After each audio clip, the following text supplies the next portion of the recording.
Hello guys, what's up? This is Amit Panch and I hope that you are doing absolutely well. So दोस्तों, in this lecture we are going to do a super rapid revision of income from salaries. और ये income from salaries एक chapter है कि लोगों को थोड़ा सा डर लगता है, पर वो डर भगाने का काम तेरा भाई आज करने वाला है. सो अभी सुपर रिविजन सीरीज जो अपना चल रहा है उसमें मैंने ऑलरेडी बहुत सारे चैप्टर्स कवर कर लिए. मतलब रेजिडेंशियल स्टेटस किया है, हाउस प्रॉपर्टी किया है, कैपिटल गेन किया है, पीजीबीपी किया है, आईएफओएस किया है, सब कुछ हुआ है. अभी एक इनकम फ्रॉम सैलरीज बाकी, तो वो भी एक बार कर लेते हैं.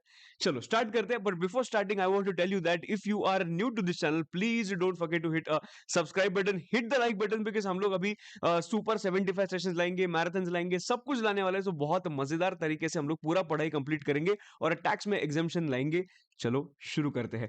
इनकम फ्रॉम सैलरीज में सबसे पहला charging section is section number 15. Section number 15 में एक चीज बोला है कि भाई there is an employer employee relationship, then in that case whatever amount you're receiving from the employer that will be taxed under income from salaries. Okay sir, salary जो होता है वो ड्यू बेसिस पे टैक्स होता है या receipt basis पे tax होता है? हमेशा याद रखना, वो whichever is earlier के बेसिस पे टैक्स होता है. मतलब पैसा पहले मिला तो वो टैक्स हो जाएगा. अगर आज ड्यू तो हुआ है, आज अक्रू तो हुआ है, फॉर एग्जांपल मुझे पैसा मिला नहीं है, तो भी आज टैक्स हो जाएगा.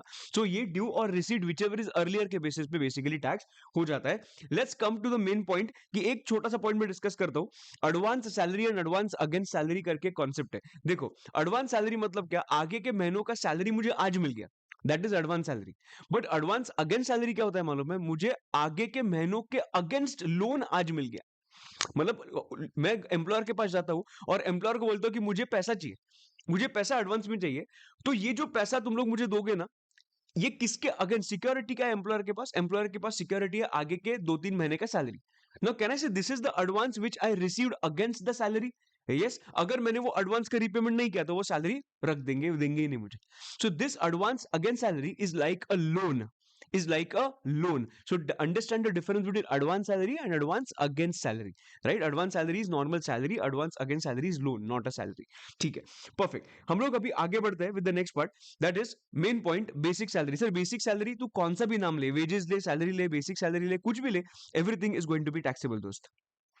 दूसरा, डियरनेस अलाउंस. देखो, डियरनेस अलाउंस होता है dearness allowance in terms, dearness allowance not in terms. Dearness allowance in terms मतलब जिसमें रिटायरमेंट बेनिफिट्स भी होते हैं, तो डियरनेस अलाउंस इन टर्म्स हो गया, and dearness allowance not in terms हो गया. देखो, मैक्सिमम क्वेश्चंस में dearness allowance in terms use होता है.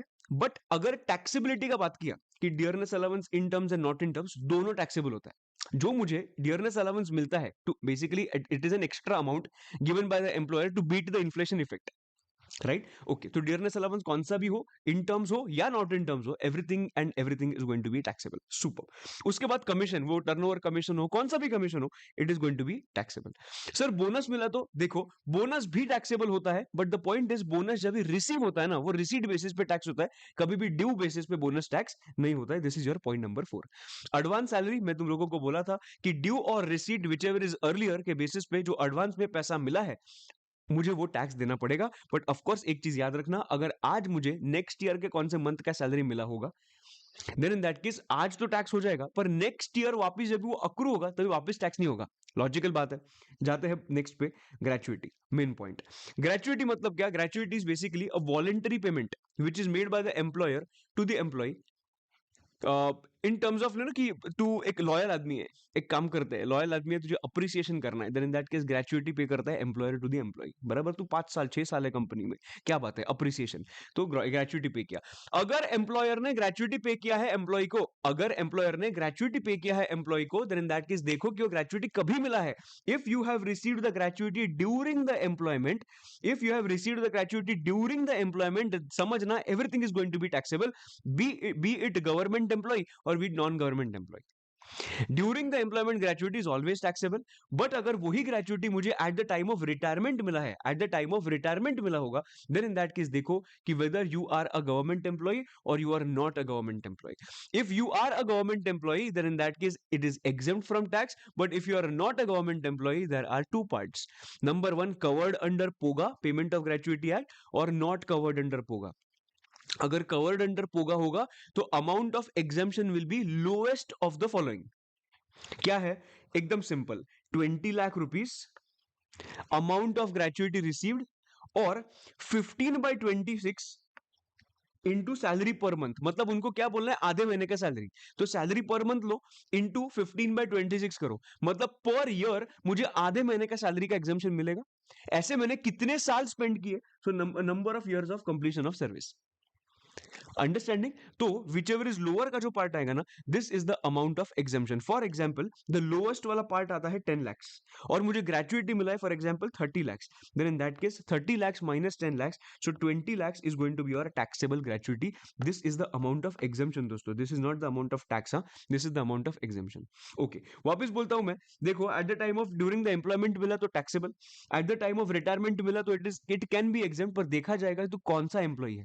If you are an employee of the government then in that case fully exempt, but अगर other employee होगा तो पोगा या नॉन पोगा, पोगा के अंदर होगा तो 20 lakhs अमाउंट रिसीव्ड और 15/26 इंटू सैलरी पर month into number of years of completion of service.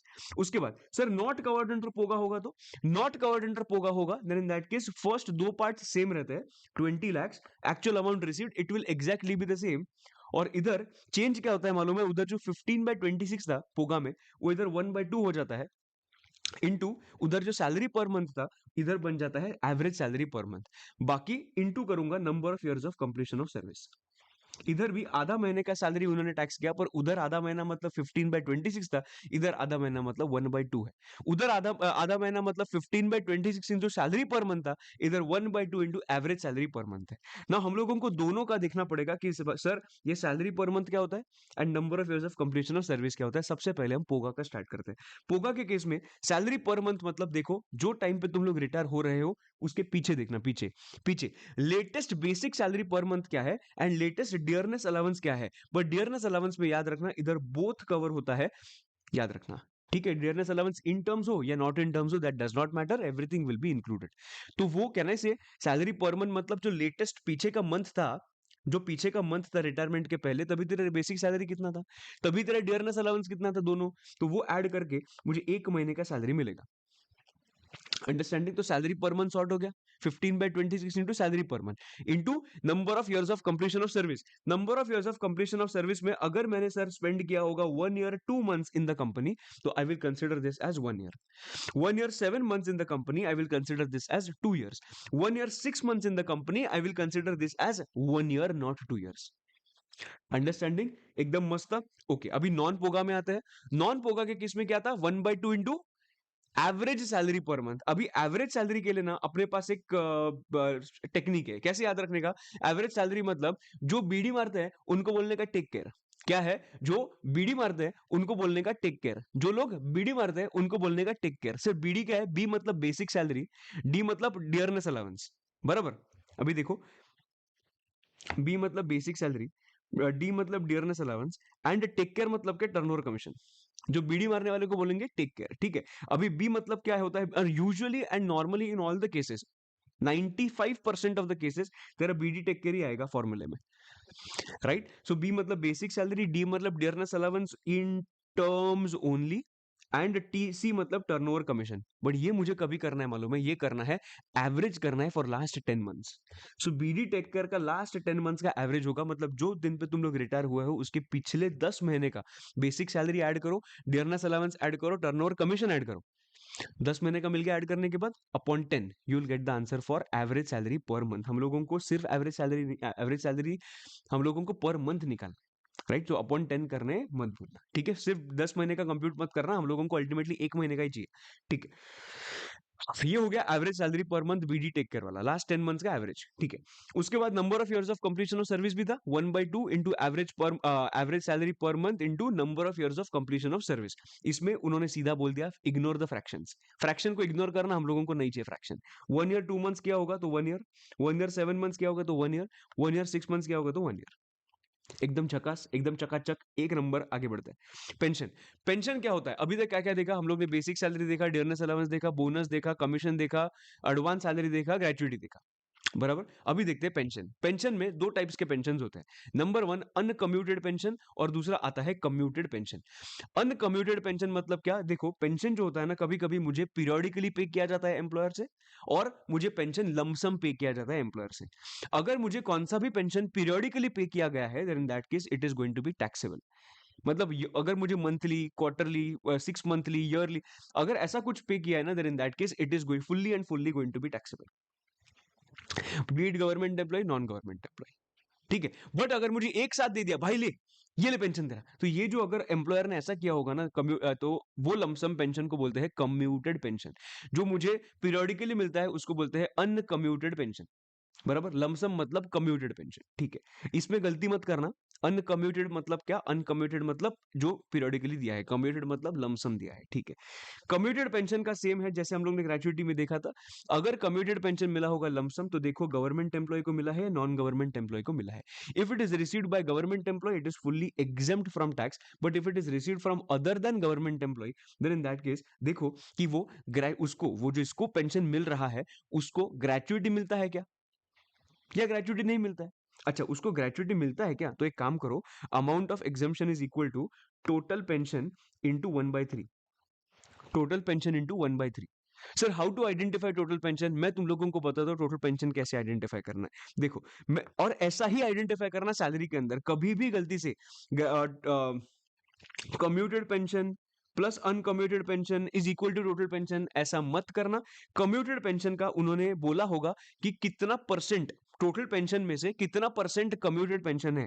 For example they say 70% of the pension is commuted and that is 70,000 rupees, which means the total pension comes as, अगर 70,000 होगा तो 100% क्या होगा? 100% is going to be 1 lakh. So this is your total pension. This is your total pension. Total pension हम लोगों को निकालने के लिए कंप्यूटर पेंशन का परसेंटेज यूज करके निकालो। अंडरस्टैंडिंग ऐसा ही निकालना टोटल पेंशन का अमाउंट। ठीक है, अमाउंट ग्रेचुइटी अगर रिसीव हुआ होगा तो total exemption is going to be total pension into 1/3।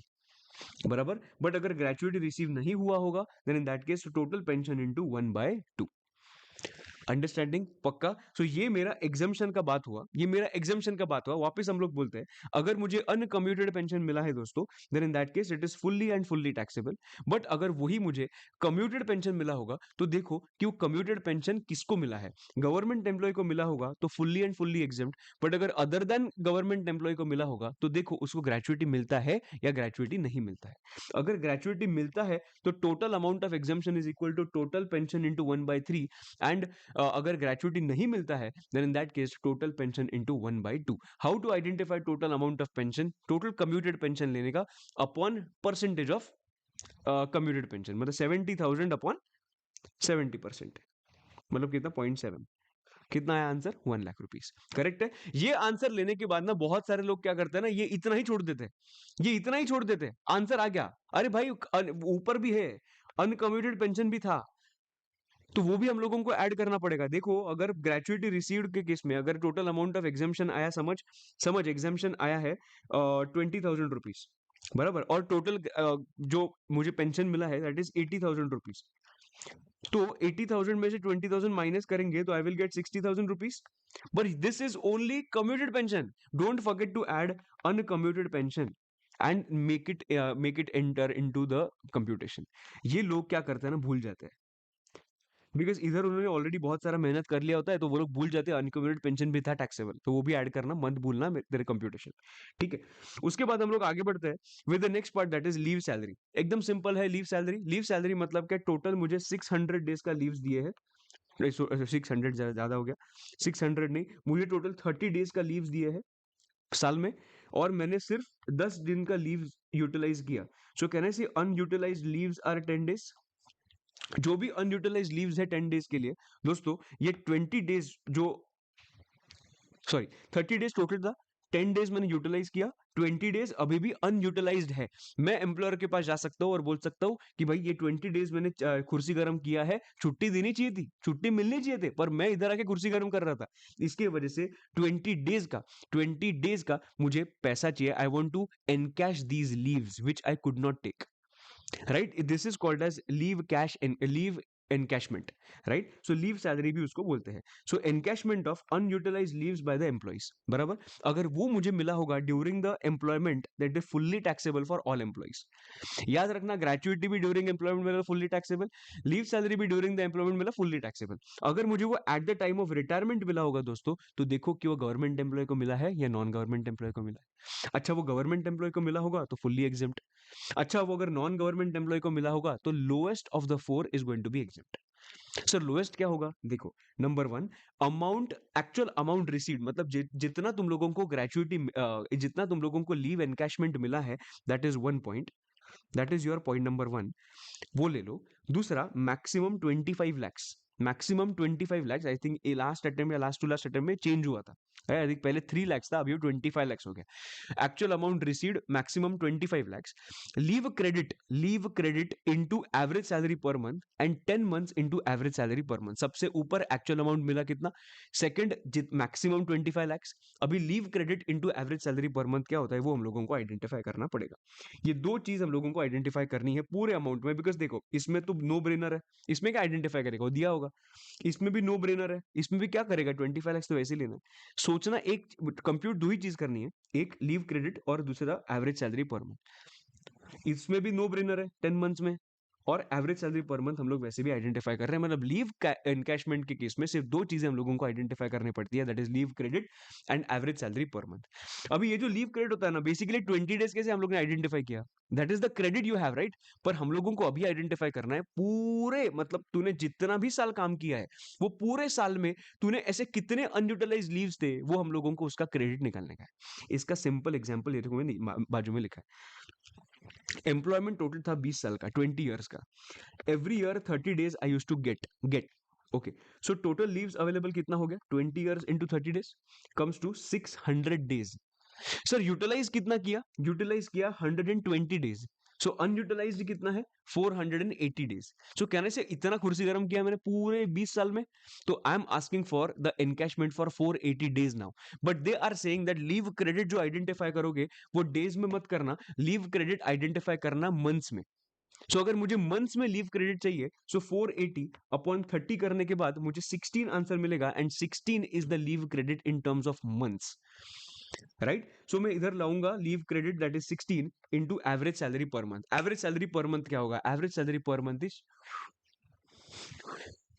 बीड़ी मारने के लिए बीड़ी जो मारते हैं उनको बोलेंगे टेक केयर। अभी देखो ना, बीड़ी मतलब क्या होता है? देखो एवरेज सैलरी पर मंथ, वही सेम चीज है, सेम चीज है। Average salary for the last 10 months, dearness allowance in terms of last 10 months, average turnover commission for the last 10 months, ये सबका एवरेज निकलना दोस्तों, और वो एक मंथ का सैलरी मिलेगा मुझे, बराबर? करेक्ट है एकदम, ओके। अभी ये जो 30 days जो होता है ना लीव क्रेडिट, जब भी आइडेंटिफाई करते हैं ना टोटल लीव्स अवेलेबल, हम लोग ने अभी क्या किया? 20 years इंटू एवरी ईयर मुझे कितना मिलता है? 30 days। सो मैंने 30 days किया। अगर मैं 25 days होता तो, अगर मुझे एवरी ईयर 25 days मिलता है तो अवेलेबल क्या करता मैं? 20 years इंटू 25, एकदम सिंपल। सर अगर इधर एवरी ईयर मुझे 35 days मिलते हैं, 35 डेज मिलते हैं, तो उन्होंने बोला ठीक है 35 डेज मुझे मिलते हैं, पर लीव क्रेडिट आइडेंटिफाई करने के लिए we will not allow you to take 35, we will maximum, we will give you maximum 30 days, मतलब कैप लगा दिया। सो एक्चुअली इधर होना चाहिए था 35 इंटू 20, बट उन्होंने बोला नहीं, मैक्सिमम 30 तक ही हम लोग एग्जाम्शन के कंप्यूटेशन में हम लोग कंप्यूट करेंगे। मतलब इधर 50 डेज भी होता ना, तुझे भले 50 डेज मिल रहा है, पर कंप्यूटेशन के टाइम पे 30 इंटू 20 ही होगा, 50 इंटू 20 नहीं होगा। ठीक है, तो ये तेरा बात हो गया average salary per month and leave credit का। फोर्थ चीज भी बहुत इजी है, that 10 months into average salary per month, बराबर? नो प्रॉब्लम, सही है, ओके। जब भी लीव अलाउड आइडेंटिफाई करोगे फॉर एवरी कंप्लीटेड ईयर करना, एवरी कंप्लीटेड ईयर के लिए हम लोग मैक्सिमम 30 डेज में लेते हैं। अगर 20 years 3 months होगा नहीं, 20 years के लिए हम लोग लेंगे। अंडरस्टैंडिंग पक्का एकदम, ओके। अभी हम लोग आगे बढ़ते हैं, अलाउंसेस के ऊपर जाते हैं।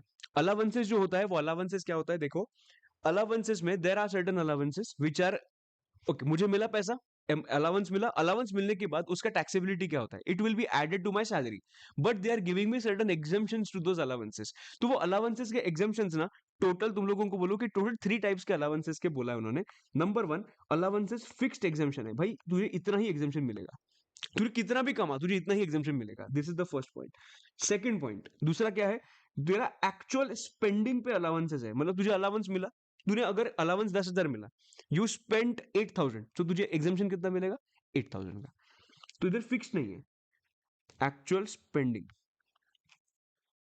और तीसरा जो है, it is totally taxable, no exemption. ठीक है, फिक्स्ड, एक फिक्स्ड एग्जामेशन, एक्चुअल स्पेंडिंग पे exemption, and third one is totally taxable, fully taxable basically.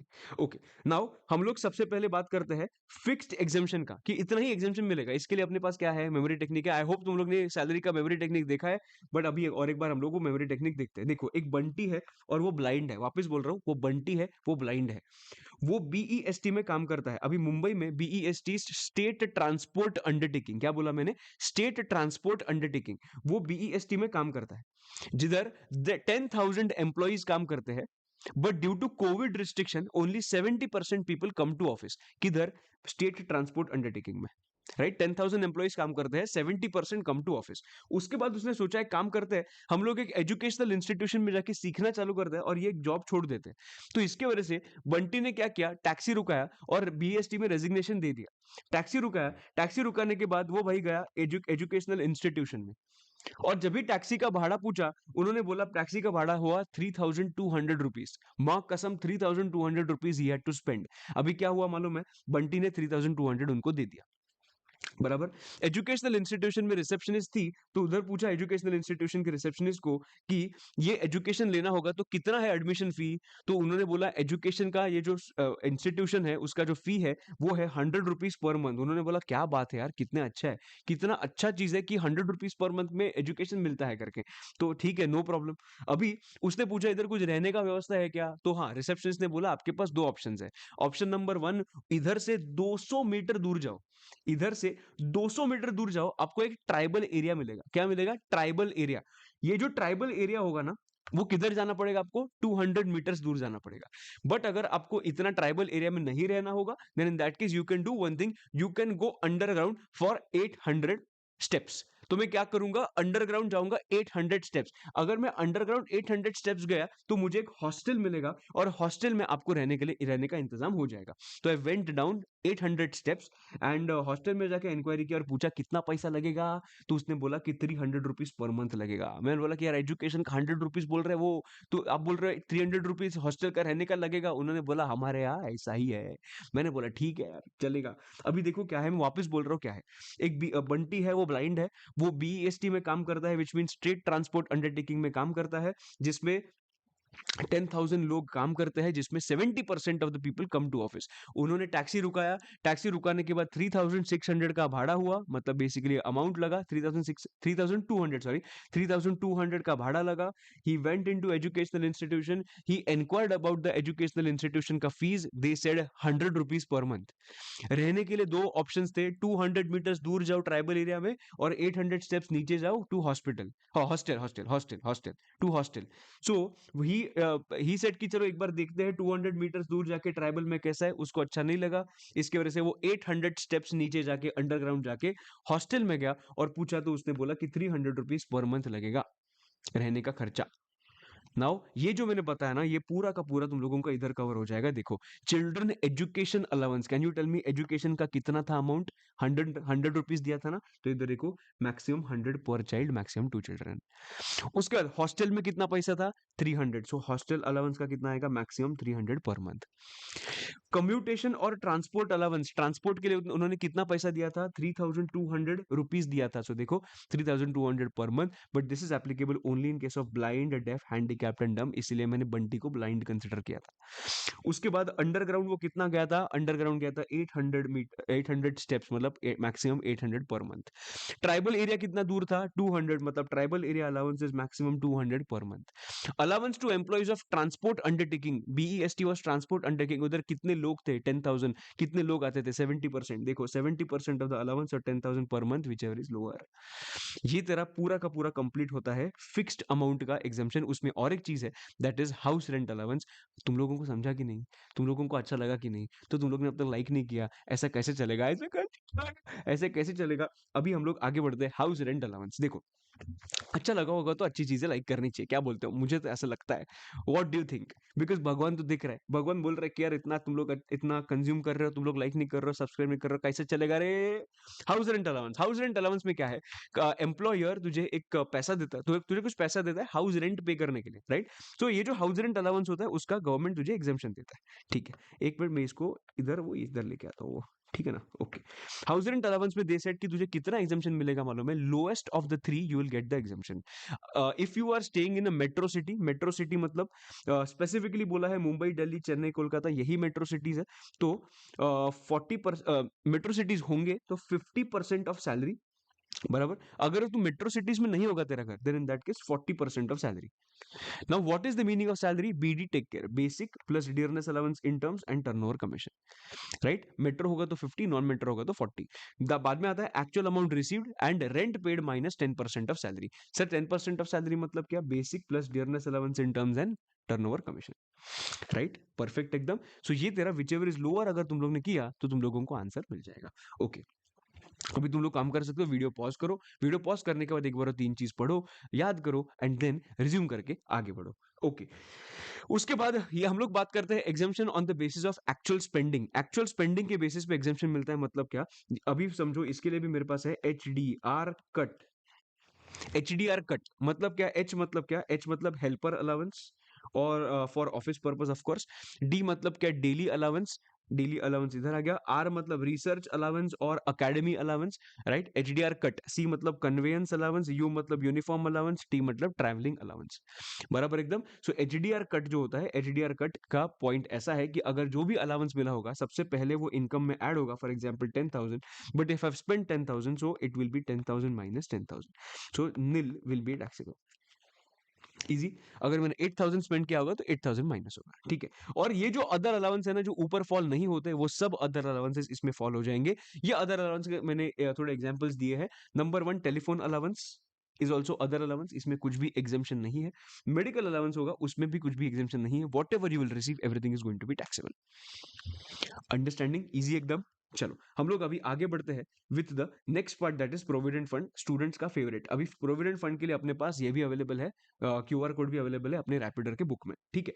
अभी बात करते हैं प्रोविडेंट फंड में। There are 4 types of funds, मतलब एक स्टैट्यूटरी प्रोविडेंट फंड होता है, बाद में रिकॉग्नाइज्ड प्रोविडेंट फंड होता है, बाद में super sorry unrecognised provident fund होता है, और उधर एक सुपर एनुएशन फंड करके। तो देखते हैं provident statutory provident fund basically government के एम्प्लॉइज को दिया जाता है। तो देखो, ये फंड होता है, फंड में एम्प्लॉय कंट्रीब्यूट करता है, एम्प्लॉयर कंट्रीब्यूट करता है, एम्प्लॉय के कंट्रीब्यूशन का इंटरेस्ट मिलता है, एम्प्लॉयर के कंट्रीब्यूशन का इंटरेस्ट मिलता है, ठीक है?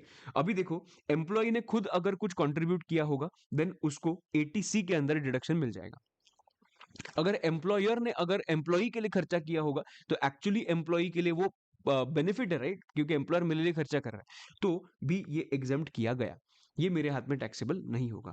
अभी दोनों के जो कंट्रीब्यूशन का इंटरेस्ट आएगा, वो भी मेरे हाथ में टैक्सेबल नहीं होगा, वो भी एग्जाम्प्ट हो जाएगा, राइट? ओके। और अगर lump sum amount at the time of retirement withdraw किया, देन इन दैट केस वो भी पूरा का पूरा एग्जाम्प्ट हो जाएगा। And this is so simple that, and the best part about this is you know that this is not going to come in the exam because इसमें कुछ है ही नहीं कॉम्प्लिकेशन। तो आगे बढ़ते हैं with the next point, that is recognised provident fund. ये थोड़ा सा अच्छा पॉइंट है, रिकॉग्नाइज्ड प्रोविडेंट फंड। देखो, प्रोविडेंट फंड, ये पॉइंट जो है ना, तुम लोगों को लगता बहुत डिफिकल्ट है इनिशियली, बट क्वेश्चन जो आते हैं ना, क्वेश्चन काफी रीजनेबल क्वेश्चन आते हैं, तो ज्यादा टेंशन नहीं लेने का इसमें, ठीक है? अभी देखो, मैं बोल रहा हूँ रिकॉग्नाइज्ड प्रोविडेंट फंड मतलब ऐसा प्रोविडेंट फंड कंपनी ने बनाया है which is recognised from the commissioner of income tax. उन्होंने रिकॉग्नाइज किया है, ठीक है? अभी अगर वो रिकॉग्नाइज्ड प्रोविडेंट फंड में मैंने कंट्रीब्यूट किया, तो मुझे उसका एटीसी का डिडक्शन मिल जाएगा। अगर एम्प्लॉयर ने मेरे लिए कंट्रीब्यूट किया, तो एग्जाम्पशन मिलेगा। मैं तुम लोगों को बोला था कि एम्प्लॉयर ने कंट्रीब्यूट जो किया वो मेरे हाथ में टैक्सेबल होता था, होना चाहिए, बिकॉज मेरे लिए बेनिफिट है। बट दे आर सेइंग कि नहीं, जितना मेरे लिए कंट्रीब्यूट किया है उसमें से हम लोग थोड़ा सा एग्जाम्पशन देंगे, और exemption is going to be 12% of salary. And sir what is the meaning of salary? Salary मतलब basic plus dearness allowance in terms and turnover commission. Understanding पक्का एकदम। सो एम्प्लॉय कंट्रीब्यूशन हुआ, एम्प्लॉयर कंट्रीब्यूशन हुआ, उसके बाद आता है interest. Interest मतलब क्या? इंटरेस्ट मतलब इंटरेस्ट अप टू 9.5% का ही मुझे क्या मिलेगा? एग्जाम्पशन मिलेगा, इसके ऊपर मेरे interest is going to be taxable. कभी कभी वो लोग ऐसा देते हैं 15% इंटरेस्ट मिला 15,000 रुपीज, तो भाई समझ लेना 9.5 तो एग्जाम्प्ट है, तो एग्जाम्प्ट निकलना दैट इज 9,500, और उतना एग्जाम्पशन मिलेगा, basically 5,500 will be taxable. Correct एकदम ओके। अभी देखो एम्प्लॉई का जो कंट्रीब्यूशन होता है ना, एम्प्लॉई का कंट्रीब्यूशन, अभी तक उस पे ना कुछ भी एज सच प्रॉब्लम था नहीं, जो भी इंटरेस्ट मिलता था वो एग्जाम्प्ट हो जाता था। बट अभी क्या हुआ मालूम है? एम्प्लॉई के कंट्रीब्यूशन अगर 2.5 लाख के ऊपर है, एम्प्लॉई का कंट्रीब्यूशन अगर 2.5 लाख के ऊपर है, देन इन दैट केस अगर वो 4 लाख होगा ना, तो इंटरेस्ट अप टू 2.5 लाख, मतलब 4 लाख में से सबसे पहले इंटरेस्ट अप टू 2.5 लाख निकालो। If the interest is 10%, then in that case 2.5 lakh पे 10% कितना था? 25,000। ये माना जाएगा एग्जेम्प्ट फ्रॉम टैक्स, बराबर। बट इंटरेस्ट बियॉन्ड 2.5 लाख होगा। ये 2.5 लाख क्या है? 2.5 lakh is the contribution. 2.5 lakh तक का इंटरेस्ट जो होता है वो एग्जेम्प्ट होगा। 2.5 लाख के ऊपर का जो इंटरेस्ट होगा, मतलब 4 लाख होगा, तो 2.5 लाख इधर हो गए, बाकी कितना बचा? 1.5 लाख। तो 1.5 लाख पे 10% कितना आता है? 15,000। दिस विल बी टैक्सेबल, बराबर, पक्का एकदम ओके। तो ये तो कंट्रीब्यूशन के टाइम का हम लोग ने बात किया। एम्प्लॉयर का कंट्रीब्यूशन 12% एग्जेम्प्ट, इंटरेस्ट अगर होगा 9.5% एग्जेम्प्ट, एम्प्लॉई का अगर इंटरेस्ट होगा कंट्रीब्यूशन का 4 लाख अगर किया होगा, तो 2.5 लाख तक के कंट्रीब्यूशन का interest no tax. Interest on the contribution beyond 2.5 lakh पे टैक्स लगेगा। ओके सर, अगर मुझे लमसम अमाउंट मिला होगा at the time of retirement, तो अगर मुझे लमसम अमाउंट मिला होगा at the time of retirement, it is going to be fully and fully exempt from tax, but it has a condition. It has a condition that ये जो तुम लोग retirement के टाइम पे निकालोगे ना, उन्होंने बोला है कि you should be working as an employee for 5 years, मतलब तुम लोग ने 5 साल के बाद पैसा रिमूव करना चाहिए और विड्रॉ करना चाहिए। 5 साल के अंदर तुम लोग ने अगर पैसा विड्रॉ किया, देन इन दैट केस हम लोग ये एग्जाम्पशन नहीं देंगे, ये वाला एग्जाम्पशन। तो 5 साल का पॉइंट किधर लिखा है देखो, lump sum amount from RPF is exempt only if the employee is rendered the service of equal to or more than 5 years, more than 5 years, so else it would be taxable। But कभी कभी उन्होंने थोड़े exception दिए कि अगर less than 5 years भी होगा ना, तो भी हम लोग टैक्सेबल नहीं करेंगे, अगर जेन्युइन रीजन होगा तो। जेन्युइन रीजन क्या है? अगर कंपनी शट डाउन हो गई, तो मैं क्या करूं 5 साल उधर जाके, दो, दो सेकेंड ईयर में शट डाउन होगी और मैंने पैसा निकाल दिया, तो जेन्युइन बात है ना इसमें। तो इसके वजह से इसमें हम लोग वो टैक्सेबल नहीं करेंगे। Employee retire due to health, अरे भाई उसको रिटायर लेना पड़ा बिकॉज इल हेल्थ उसका हो गया, या मे बी कुछ भी अगर डिसेबिलिटी हुआ, देन इन दैट केस उसको रिटायरमेंट लेना पड़ा, तो वो भी एक जेन्युइन रीजन है। विद इन 5 years निकाला तो भी टैक्सेबल नहीं करेंगे। Employee has retired with the instruction that his balance will be his balance in RPF should be transferred to a new employer, मतलब वो ये कंपनी से तो रिटायर हो रहा है, बट वो दूसरी कंपनी में ज्वाइन कर रहा है, वो एम्प्लॉयमेंट से रिटायर नहीं हो रहा है। एम्प्लॉय है वो, ये कंपनी का नहीं, दूसरे कंपनी का, करेक्ट, तो भी चलेगा in this case. Even though company A से, मतलब for example I was working in EY, तो ईवाई में काम कर रहा था, तो 4th ईयर में मैंने छोड़ दिया और मैंने केपीएमजी ज्वाइन किया। तो अगर मैंने केपीएमजी ज्वाइन किया है, देन इन दैट केस मैं क्या करूंगा? मैं सिर्फ बैलेंस ट्रांसफर करूंगा, एम्प्लॉयर का नाम चेंज करूंगा, दैट्स इट। करेक्ट है, तो भी मुझे वो एग्जाम्पशन मिल जाएगा दोस्त, ठीक है। ये तेरा रिकॉग्नाइज्ड प्रोविडेंट फंड हुआ। आ जाओ अनरिकॉग्नाइज्ड प्रोविडेंट फंड पे। अनरिकॉग्नाइज्ड ब्रदर ए नहीं, अनरिकॉग्नाइज्ड, देखो unrecognised provident fund, unrecognised provident fund में जो रिकॉग्नाइज नहीं किया हुआ है वो इधर आ जाता है। देखो एम्प्लॉई ने कंट्रीब्यूट किया, अनरिकॉग्नाइज्ड है, तो वो लोग बोल रहे हैं कि तुझे डिडक्शन नहीं देंगे। एम्प्लॉयर का जो कंट्रीब्यूशन होगा, it is going to be fully and fully exempt from tax. Interest जो होता है, it is going to be fully and fully exempt from tax. Correct एकदम, एम्प्लॉयर कंट्रीब्यूशन दिया, मेरे लिए बेनिफिट है, तो भी उन्होंने एग्जेम्प्ट कर दिया। इंटरेस्ट जो है, it is also fully exempt from tax. Okay, उसके बाद लमसम अमाउंट रिसीव्ड, अभी ये तो सब ऊपर का तो सब टैक्स है, बट अगर एग्जेम्प्ट है, सॉरी, अगर लमसम अमाउंट मैंने रिसीव किया at the time of retirement, then in that case देखो, रिटायरमेंट के टाइम पे जो भी लमसम अमाउंट रिकवर किया होगा और वो एम्प्लॉई का कंट्रीब्यूशन होगा, it is absolutely going to be ignored. ये इग्नोर किया जाएगा, एम्प्लॉय कंट्रीब्यूशन वो टैक्स नहीं होगा जो मुझे वापस मिल रहा है। इंटरेस्ट ऑन एम्प्लॉइज कंट्रीब्यूशन क्या है? Taxable under IFOS. एम्प्लॉयर का कंट्रीब्यूशन क्या है? Taxable under salary. And interest on employers contribution क्या है, टैक्सेबल अंडर सैलरी। सो एम्प्लॉयर के कंट्रीब्यूशन को याद रखना कभी भी सैलरी ही माना जाएगा, एम्प्लॉयर के कंट्रीब्यूशन के इंटरेस्ट को भी सैलरी माना जाएगा। Interest on employees contribution is taxable under IFOS and employees contribution जो होगा दैट इज एब्सोल्युटली एग्जेम्प्ट। कोई भी मेरा अगर प्रैक्टिस बैच या रेगुलर बैच से होगा, हम लोग ने बहुत डेप्थ में जाके ये पॉइंट देखा था, बहुत डेप्थ मतलब I remember spending an hour in making you understand provident fund. तो तुम लोगों को अगर डेप्थ में समझना होगा तो प्लीज रेगुलर या प्रैक्टिस बैच के लेक्चर जाके देखना। और क्योंकि अभी मैं लॉजिक में एक्सप्लेन नहीं कर पाऊंगा, बट तुम लोग को देखना होगा तो उधर जाके देख सकते हो, बहुत लॉजिकली सब कुछ बात किया है कि क्यों ये इग्नोर होगा, क्यों ये टैक्सेबल अंडर आईएफओएस होगा, तो एक बार देख सकते हो। तो अगर हम लोग ने छोटा सा रिकैप लिया इसका, एम्प्लॉई ने कंट्रीब्यूट किया 50,000, एटीसी के अंदर डिडक्शन नहीं मिलेगा। एम्प्लॉयर ने 50,000 रुपीज इन्वेस्ट किया है, मेरे हाथ में एग्जाम, मेरे इंटरेस्ट मेरे कंट्रीब्यूशन का इंटरेस्ट मिला, not going to be taxable. Employer के कंट्रीब्यूशन का इंटरेस्ट मिला, not going to be taxable. इधर at the time of investment कुछ भी ज्यादा प्रॉब्लम नहीं है, इधर सिर्फ एटीसी नहीं मिलता। बट रिटायरमेंट के टाइम पे मैंने जो भी इन्वेस्टमेंट किया था, मतलब जो भी मुझे पैसा वापस मिलेगा, मुझे टैक्सेबल नहीं होगा। एम्प्लॉयर का कंट्रीब्यूशन मिला वो टैक्सेबल होगा सैलरी, एम्प्लॉई के कंट्रीब्यूशन का इंटरेस्ट मिला आईएफओएस, एंड एम्प्लॉई के इंटरेस्ट का एम्प्लॉयर के कंट्रीब्यूशन का इंटरेस्ट मिला, it is going to be taxable as salary. एकदम मस्का मस्का चस्का। ओके, अभी हम लोग आगे बढ़ते हैं with the next part that is voluntary retirement scheme. Voluntary retirement scheme क्या मतलब है, अभी सिखाने सच कुछ है नहीं वीआरएस में। तो एक चीज याद रखना कि वॉलंटरी रिटायरमेंट स्कीम के केस में जो भी गवर्नमेंट एम्प्लॉय को पैसा दिया जाता है, वो उसके हाथ में टैक्स होता है क्या।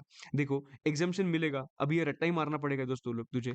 एक्चुअल अमाउंट रिसीव्ड और मैक्सिमम 5 lakhs और सैलरी पर month into 3 months into number of years of completion of service, ignore the fraction. Can I say non पोगा जैसा है, नॉन पोगा करेक्ट है। बाकी इधर सैलरी पर मंथ होता है 1.2 into average salary per month है, इधर क्या है सैलरी पर month into 3 months, correct. And salary पर month into number of remaining months of service होता है ना। What is voluntary retirement scheme, 60 years तक रिटायरमेंट होने वाला है, पर 58 ईयर्स को ही मैं वॉलंटरीली रिटायरमेंट ले रहा हूँ। मतलब वो लोग स्कीम लाते हैं कि इसको जाना है क्या, तो जाओ मैं आपको पैसा दे देंगे। पैसा तो कितने मंथ्स का सर्विस बाकी है, 2 साल का सर्विस बाकी है, मतलब 24 months का सर्विस बाकी है, बराबर। तो इधर आएगा सर सैलरी मतलब क्या, सेम अपना बीडी मारने वाले को बोलेंगे टेक केयर, बराबर है। सुपर एनुएशन फंड में बाद में तुम लोगों को एक्सप्लेन कर दूंगा, चलो एक बार कर ही लेता हूँ। Approved superannuation fund and unapproved superannuation fund, जो जिधर जो एन्युटी बेसिस पे, मतलब जो एनुएशन फंड मतलब क्या, प्रोविडेंट फंड जैसा ही होता है, करेक्ट। जो पेमेंट होता है वो एनुअली होता है, प्रीमियम का पेमेंट, राइट। अभी देखो सुपर एनुएशन फंड के केस में this is the basic explanation which I could give. अभी देखो अप्रूव्ड सुपर एनुएशन फंड में एम्प्लॉय ने कंट्रीब्यूट किया होगा तो there is no tax, he is eligible for ATC deduction, ठीक है। एम्प्लॉयर ने कंट्रीब्यूट किया होगा तो इसका एक पॉइंट है, पर अभी समझना कि एम्प्लॉयर ने अभी जो भी कंट्रीब्यूट किया it is going to be not taxable, it is exempt from tax, बराबर। बट जो इंटरेस्ट होगा ना, interest, that interest will be exempt from tax, but इसका ही उन्होंने एक्सप्लेनेशन दिया है 7.5 lakhs का। पर मैं आगे जाके पॉइंट कवर करने वाला हूं, उसमें ये पॉइंट कवर करता हूँ, ठीक है, डोंट वरी, ये मैं दोनों पॉइंट्स उधर कवर कर लूंगा। उसके बाद और एक चीज है रिट्रेंचमेंट कॉम्पेंसेशन का, again this is the point to read, just read once, but आ सकता है बिकॉज यू नेवर नो, हम लोग को एक्सपेक्ट अनएक्सपेक्टेड का सीन है इधर। तो चलो देखते हैं एग्जाम्प्ट कितना होगा रिट्रेंचमेंट कॉम्पेंसेशन। तुझे अगर कंपनी से लात मार के बाहर निकाला, तो अगर जा रहा ना तो तू ऐसे नहीं जाएगा, तू कॉम्पेंसेशन लेके जाएगा, रिट्रेंचमेंट कॉम्पेंसेशन बोलते हैं उसको। तो कितना एग्जाम्पशन मिलेगा इसमें, amount of compensation as per industrial dispute act number 1 and maximum 5 lakhs, maximum 5 lakhs, understanding, okay. Now whichever is क्या होगा, lower. Now compensation as per industrial dispute act कैसे निकालते हैं, 15/26 into average salary of last 3 months, 10 months नहीं, ठीक है, and number of years of completion of service if fraction is more than 6 months, round of. Okay, अभी बात करते हैं परक्विजिट का। परक्विजिट मतलब any, if an employer is giving any non monetary benefit to the employee, then in that case perquisite taxable हो जाता है। अगर पैसा नहीं मिला, कुछ और मिला, ड्राइवर का मेरा सैलरी एम्प्लॉयर ने पे कर दिया, या कोई हाउस हेल्प होगा तो हाउस हेल्प के केस में मैं जो पैसा देता हूँ तो एम्प्लॉयर ने दे दिया, तो ये बेसिकली परक्विजिट में फॉलो होगा। आ जाओ फर्स्ट परक्विजिट का बात करते हैं, लीव ट्रैवल कंसेशन, एलटीसी। उनको वो लोग पूछते हैं कि भाई अगर तुझे परक्विजिट मिला है, घूमने जाने के लिए पैसा दिया एम्प्लॉयर ने, घूमने जाने के लिए पैसा दिया, इसका मतलब क्या है, लीव ट्रैवल कंसेशन। अभी घूमने जाने के लिए पैसा दिया होगा तो हम लोग देखेंगे सबसे पहले कि तूने जो खर्चा एक्चुअली किया है ना, वो एक्चुअली तू एयर से गया था या एनी अदर मोड से गया था। First question you will ask this to yourself, you had traveled by air or you had traveled by any other mode. If you have traveled by air and if you have got the LTC as समझो 1 lakh rupees, और तूने कितना spend किया है, तूने कितना spend किया है that does not matter, we एक सेकंड सॉरी, 1 मिनट, तुझे जो पैसा मिला है ना कंपनी से, वो मिला है 1 लाख, बराबर है, this is a perquisite, this should be taxable. पर उन्होंने थोड़ा एग्जाम्पशन दिया, एग्जाम्पशन कितना, एग्जाम्पशन उन्होंने बोला कि मैंने तो स्पेंड किया 1,20,000, बट गवर्नमेंट बोल रहा है भाई इकोनॉमी क्लास का फेयर कितना था, ओनली 70,000, तो मुझे एग्जाम्पशन कितना मिलेगा, सिर्फ 70,000 का एग्जाम्पशन मिलेगा। So basically this 70,000 I will reduce from this amount which I have received, so ₹30,000 जो मुझे एक्स्ट्रा मिला है ना, वो टैक्स हो जाएगा, so this will be taxable perquisite. तो क्या किया उन्होंने, actual expenditure or economy class fare whichever is lower, एकदम simple. But any other mode से गया रहूंगा, मैं एयर से नहीं गया रहूंगा, सो तुम्हारा जो एक्सपेंडिचर है ना, तो मेरे केस में मैंने कितना बताया, 1,20,000, मैं कैसा भी गया रहूंगा, एयर से नहीं होगा ना, तो देखो 1,20,000 खर्चा था, तुम लोग कैसे भी गए रहोगे, ये जब भी कंपेयर करेंगे, तभी कंपेयर करने के लिए अलग अलग फिगर्स हम लोग लेके आएंगे, एक्चुअल वर्सेस कंपेरेटिव। अभी एयर होता तो इकोनॉमिक क्लास फेयर लेता, अभी अगर एयर नहीं है तो देखो कि तू जिधर ट्रैवल किया है ना, उधर रेल सर्विस अवेलेबल है क्या, तो अगर रेल सर्विस अवेलेबल होगा तो इन दैट केस इधर हम लोग एसी फर्स्ट क्लास एसी का जो भी फेयर होगा, वो हम लोग कंपेयर करेंगे 1,20,000 से, and which ever is lower will be the amount of exemption. अगर उधर रेल नहीं जाता है, देन इन दैट केस देखो कि उधर पब्लिक ट्रांसपोर्ट जाता है क्या, बस जाता है क्या, हाँ बस जाता है, तो एक काम करो, deluxe class fare deluxe class fare का अमाउंट ले लो टू दैट डेस्टिनेशन, वो अमाउंट लेके कंपेयर करो, if that amount comes to 80,000 rupees, then in that case you will get the exemption only for 80,000 rupees, बराबर। अगर उधर बस भी नहीं जाता है, देन इन दैट केस एक काम करो, वो जो डेस्टिनेशन है, फॉर एग्जाम्पल मुंबई से लेके ए एक डेस्टिनेशन है, और उसका जो डेस्टिनेशन का किलोमीटर्स है वो समझो 1,600 किलोमीटर्स है, उधर बस भी नहीं जाता है, ट्रेन भी नहीं जाता है, तो एक काम करो, मुंबई से ऐसा डेस्टिनेशन ढूंढो जिसका जो उधर ट्रेन जाता है और the distance between Mumbai and B is 800 kilometre 1600 kilometres. So ये आइडेंटिफाई नहीं कर सकते ना, इसका सिमिलर डिस्टेंस आइडेंटिफाई करो जिधर ट्रेन जाता है, तो बी है, तो बी में ट्रेन जाता है, तो बी में ट्रेन जाता है, इन दैट केस ट्रेन का तुम लोग क्या करो, ट्रेन का तुम लोग फर्स्ट क्लास एसी का फेयर ले लो और वो कंपेयर करो 1,20,000 एक्चुअल कॉस्ट, एकदम मस्त। ये तेरा कंप्लीट हो गया लीव ट्रैवल कंसेशन। अभी लीव ट्रैवल कंसेशन किसके किसके लिए मिलता है, मतलब किसके किसके एक्सपेंडिचर्स का बेनिफिट ले सकता हूँ, एम्प्लॉय खुद का, उसके स्पाउस का, उसके चिल्ड्रन का, उसके डिपेंडेंट रिलेटिव का। नाउ चिल्ड्रन जो होता है वो चिल्ड्रन के लिए, ओके, डिपेंडेंट रिलेटिव क्या होता है, डिपेंडेंट रिलेटिव मतलब mother father brother sister, mother father brother sister, ठीक है। नाउ ये जो चिल्ड्रन होता है ना, उन्होंने बोला है कि तुझे सिर्फ 2 चिल्ड्रन का बेनिफिट मिलेगा, सिर्फ 2 चिल्ड्रन का खर्चा उठा सकता है, उसके ऊपर का नहीं, और वो 2 चिल्ड्रन कभी बॉर्न ऑन और after 1/10/1998। Exemption of LTC is available only for 2 children born on or after 1/10/1998। तो सर अगर ऐसा हुआ, तो मुझे अगर फर्स्ट टाइम में एक चाइल्ड हुआ और सेकंड टाइम में ट्विंस हुए, तो नंबर ऑफ अटेम्प्ट्स गिने जाएंगे, नंबर ऑफ चिल्ड्रन नहीं, number of attempt. First time में एक हुए, दूसरे टाइम में 2 हुए, तो इन दैट केस टोटल 3 है, हमारे अटेम्प्ट तो 2 ही थे ना, तो टोटल 3 चिल्ड्रन का मेरा एग्जाम्पशन मिल जाएगा। ठीक है।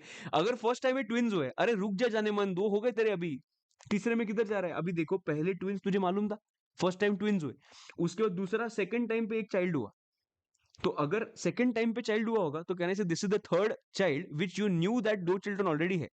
सो इसकी वजह से इसमें जब भी पहले 2 होता है बाद में 1 होता है ना, सो टोटल 3 चिल्ड्रन का एग्जाम्पशन नहीं मिलता है, सिर्फ 2 चिल्ड्रन का एग्जाम्पशन मिलता है, वो इधर लिखा है, ठीक है। Okay, now LTC exemption is available for 2 years during the block of 4 years। अभी जो ब्लॉक्स होते हैं ना, वो ब्लॉक्स आइडेंटिफाइड है, मतलब 2022 इज ब्लॉक नंबर 1 पूरा साल, calendar year 22, 23, 24, 25, this is the first block.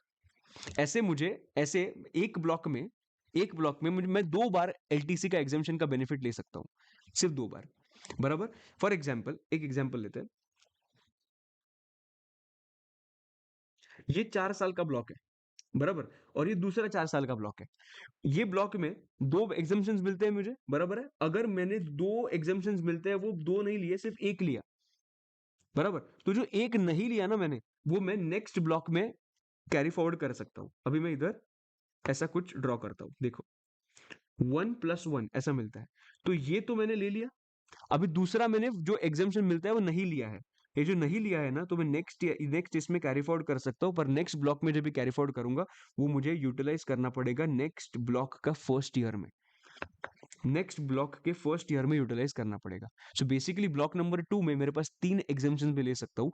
जो एक एग्जाम्पशन जो कैरी फॉरवर्ड किया हुआ है वो जो फर्स्ट ईयर में यूज करूंगा, और बाकी के जो दो एग्जाम्पशन है वो ये ब्लॉक के तो मेरे पास है ही। सो टोटल मेरे पास एक्चुअली 3 एग्जाम्पशन है। राइट, करेक्ट एकदम। सर मैंने अगर फर्स्ट ब्लॉक में एक भी एग्जाम्पशन नहीं लिया, then in that case you can carry forward only one. You can carry forward only one. आगे बात करते हैं मेडिकल फैसिलिटी। मेडिकल फैसिलिटी में there are two parts. One, treatment किधर दिया है मुझे। ओके, मेडिकल फैसिलिटी मतलब एम्प्लॉयर ने मेरे लिए मेडिकल फैसिलिटी का खर्चा किया। ओके, ट्रीटमेंट अगर मुझे दिया होगा, treatment in India, treatment outside India. If it is treatment in India, अगर वो गवर्नमेंट का हॉस्पिटल होगा, एम्प्लॉयर का खुद का हॉस्पिटल होगा, या गवर्नमेंट रिकॉग्नाइज्ड हॉस्पिटल होगा, देन इन दैट केस जो भी मुझे ट्रीटमेंट दिया गया है, it is fully and fully exempt from tax. But otherwise मतलब उन्होंने प्राइवेट हॉस्पिटल में दिया या क्लिनिक में दिया होगा, भले इंडिया में दिया होगा, तो भी वो पूरा का पूरा मेरे लिए क्या हो जाएगा, टैक्सेबल हो जाएगा। उसके बाद अगर ट्रीटमेंट आउटसाइड इंडिया होगा ना दोस्त, then in that case there are 3 खर्चाज, देयर आर 3 एक्सपेंसेस। वो मेरे लिए करता है। नंबर 1, उड़ने का खर्चा मतलब ट्रैवल का खर्चा। उसके बाद उधर जाके रहने का खर्चा मतलब स्टे का खर्चा। और ट्रीटमेंट करने का खर्चा मतलब ट्रीटमेंट का खर्चा। सो उड़ने का, रहने का, ट्रीटमेंट का, उड़ने का, रहने का, ट्रीटमेंट का। तो अभी देखो, ये जो मेरे लिए खर्चा किया है ट्रैवल का, तो मेरे लिए क्या पूरा टैक्सेबल हो जाएगा क्या? उन्होंने बोला अगर तू छोटा आदमी होगा ना तो टैक्सेबल एग्जेम्प्ट हो जाएगा। अगर तू छोटा आदमी होगा तो एग्जेम्प्ट करेंगे। छोटा आदमी मतलब it is fully exempt if gross total income is up to 2 lakhs। मतलब इतना छोटा आदमी है तू कि तेरा जीटीआई 2 लाख से कम है, और तुझे ट्रीटमेंट बाहर जाके करना है, तो गवर्नमेंट बोले ठीक है, उसको मैंने मदद करने के लिए किया होगा एम्प्लॉयर ने, इसकी वजह से उसको हम लोग एग्जेम्प्ट कर देंगे बेनिफिट ऑफ ट्रैवल। ठीक है, ओके। अभी उधर स्टे और मेडिकल ट्रीटमेंट का जो है, तो उन्होंने बोला एक काम करो, हम लोग आरबीआई का लिमिट देखेंगे। भाई आरबीआई के लिमिट के अंदर तूने खर्चा किया होगा ना एम्प्लॉय के लिए, तो everything is going to be exempt. पर अगर आरबीआई के लिमिट के ऊपर क्या होगा तो टैक्सेबल करेंगे हम लोग। अंडरस्टैंडिंग? ठीक है। अब ये जो मेडिकल अलाउंस होता है ना, कभी भी याद रखना, ये मैं जो लिखा रहा हूं तुम लोगों को, बहुत इंपॉर्टेंट नोट्स है, बहुत इंपॉर्टेंट। इसमें से क्वेश्चन दिखेगा। मेडिकल अलाउंस जो होगा, अलाउंस जिधर भी तुम लोग ने वर्ड देखा ना, it is always taxable. Always allowance देखने के बाद तुम लोग उधर जाने चाहिए अलाउंस के टेबल में, और देखो कि अपने कौन से स्टोरी में आ रहा है, क्या एडीडीआर कट में आ रहा है, क्या नहीं आ रहा है, टैक्सेबल। मेडिकल देख के इमोशनल नहीं होने का। Medical allowance is taxable. But अगर उन्होंने मेडिकल इंश्योरेंस प्रीमियम पे किया होगा, then it is fully and fully exempt from tax। क्या हुआ? fully and fully exempt from tax। ठीक है। exemption for treatment is allowed for employee। मतलब ये जो ट्रीटमेंट दिया है वो क्या मेरे सिर्फ मेरे ट्रीटमेंट के लिए एग्जामेशन है क्या? नहीं। Exemption can be for employee, myself, spouse, children and dependent relative. मतलब कौन? Mother, father, brother, sister. Correct है, सबके ट्रीटमेंट के लिए एग्जामेशन ऊपर का एप्लीकेबल हो जाएगा। ठीक है। अभी अगर मैं एग्जामेशन जो मिल रहा है स्टे एंड ट्रैवल का, is allowed only for 1 patient and 1 attendant. 1 attendant कभी के लिए भी मिल जाएगा, टेंशन नहीं। ठीक है, और एक ही पेशेंट के लिए। Employee to submit certain documents to the employer. Of course अगर एम्प्लॉय को अगर किसका एग्जामेशन चाहिए, कोविड 19 के केस में एक्चुअली हुआ था कि अगर कोविड 19 का कुछ मेडिकल एक्सपेंडिचर किया होगा, तो सबसे पहले उसने कोविड 19 का रिपोर्ट देना चाहिए, पॉजिटिव रिपोर्ट। और उसके साथ साथ जो जो नेसेसरी डॉक्यूमेंट्स है वो तुम लोग ने देने चाहिए। और ये जो इलनेस जो हुआ है तुझे, वो within 6 months from the date of being covid positive, उसका ट्रीटमेंट होना, पैसा दिया होगा तो कभी देना चाहिए पैसा, within 6 months from the date of being covid positive. And सामने वाले ने सब एक्सपेंडिचर्स के सर्टिफिकेट देने चाहिए।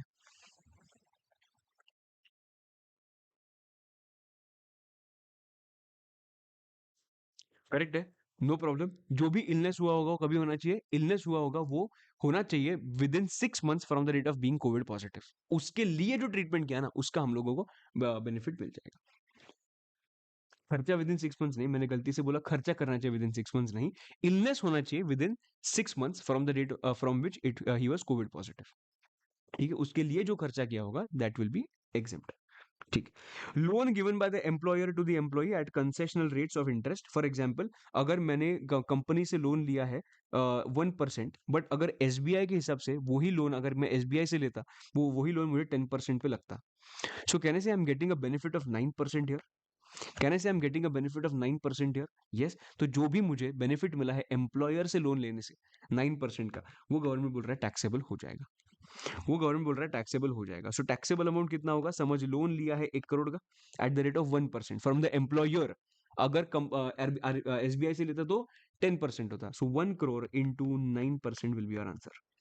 This is the taxable perquisite, which means that this is the benefit which the employer had given to you, right? So 9% was the benefit.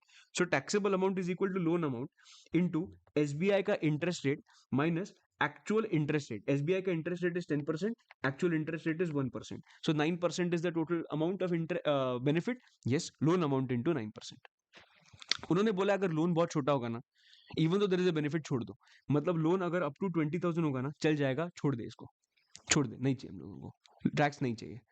सो अगर 20,000, अगर समझ 20,000 का लोन दिया है और एसबीआई का rate is 10%, actual rate is 1%, still there will not be any perquisite. और अगर ऐसा कौन सा लोन दिया है एम्प्लॉयर ने, वो एक सीरियस कुछ स्पेसिफाइड डिसीज है जिसके लिए लोन दिया है कंसेशनल रेट पे, तो उन्होंने बोला भले 20,000 के ऊपर होगा but still it is going to be exempt from tax, we will not tax it. पर वो स्पेसिफाइड डिसीज होना चाहिए। बराबर दोस्त? ये इधर आ गया। बाद में consider the loan amount on the last day of each month. मतलब क्या, समझो कभी कभी वो लोग एग्जाम्पल में क्या देते हैं मालूम है, ये तुझे 10 लाख का तूने लोन दिया और अप्रैल के उन्होंने बोला कि ये जो लोन दिया था वो 1/4/2024 को दिया था, बराबर। अभी एवरी मंथ के फिफ्थ को, एवरी मंथ के फिफ्थ को दे पे 10,000, दे रीपे 10,000 एज रीपेमेंट, रीपेमेंट करके 10,000 दे देते हैं every month. So can I say that I should not compute 10 lakhs pay total amount of benefit, because 10 lakhs every month the amount is getting reduced, right? Because मैं 10,000 repay कर रहा हूँ, right? तो जो benefit मुझे मिल रहा है ना, मतलब हमेशा क्या करो कि ये जो जब भी तुम लोग बेनिफिशियल अमाउंट का कंप्यूटेशन करोगे ना, बेनिफिशियल कितना तुझे बेनिफिट मिला, वो हम लोग का हमेशा एंड ऑफ द मंथ देखेंगे। अगर मैंने बात किया अप्रैल का, अप्रैल के फिफ्थ में ही पेमेंट हुआ था 10,000 का, so at the end of April कितना बचा? 9,90,000. So 9,90,000 into 9%, but that is per annum into 1/12। ये सिर्फ अप्रैल का देखा, बाद में वापस मई का देखेंगे। वापस 10,000 पे होगा, 9,80,000 इंटू 9% इंटू 1/12। ऐसे मुझे क्या करना पड़ेगा, पूरे साल का निकालना पड़ेगा। सो मुझे पूरे साल के ऐसे परक्विजिट्स मिलेंगे, पूरे महीने के सब महीने के परक्विजिट्स मिलेंगे। I will add and I will get the final answer. इसका मैंने तुम लोगों को आगे एक एग्जाम्पल ड्राफ्ट करके दिया है, वो तुम लोग देख सकते हो। ठीक है, उसके बाद गिफ्ट अगर होगा, वो गिफ्ट कैश में होगा या गिफ्ट काइंड में होगा, कुछ भी अगर वैल्यू 5,000 के ऊपर जा रहा है ना, then in that case entirely it is going to be taxable. अभी देखो सर, एंटायरली टैक्सेबल होगा या सिर्फ मोर देन 5,000 टैक्सेबल होगा, दो व्यूज है। व्यू नंबर 1 में उन्होंने बोला अगर 15,000 का गिफ्ट होगा तो entire 15,000 will be taxable, and second view है, उन्होंने बोला नहीं 5,000 तक टैक्स नहीं लगेगा, सिर्फ 10,000 विल बी टैक्सेबल। दोनों करेक्ट है, तुम लोग कुछ भी कर सकते हो। ठीक है, ईसॉप में बाद में एक्सप्लेन करूंगा, जब भी मैं स्वेट इक्विटी एक्सप्लेन करूंगा तभी। Okay, use of movable asset, सब लोग ध्यान देना। मैंने एम्प्लॉयर ने एम्प्लॉय को मूवेबल असेट यूज करने के लिए दिया होगा, एकदम सिंपल है। लैपटॉप और कंप्यूटर यूज करने के लिए दिया होगा, it is fully exempt. But अगर अदर असेट्स दिया होगा, देन इन दैट केस देखो कि वो ओन्ड बाय द एम्प्लॉयर है या हायर्ड बाय द एम्प्लॉयर है। अगर मेरा खुद का मैंने असेट दिया होगा, देन इन दैट केस तेरे हाथ में कितना टैक्स होगा? 10% of the cost, and cost will be given in the exam, बराबर। और अगर हम लोग ने बात किया कि वो हायर्ड बाय द एम्प्लॉयर था, मैंने किससे हायर किया था और तुझे दिया था, then in that case higher charges paid by the employer is going to be considered as your perquisite. Next point आता है ट्रांसफर ऑफ मूवेबल असेट।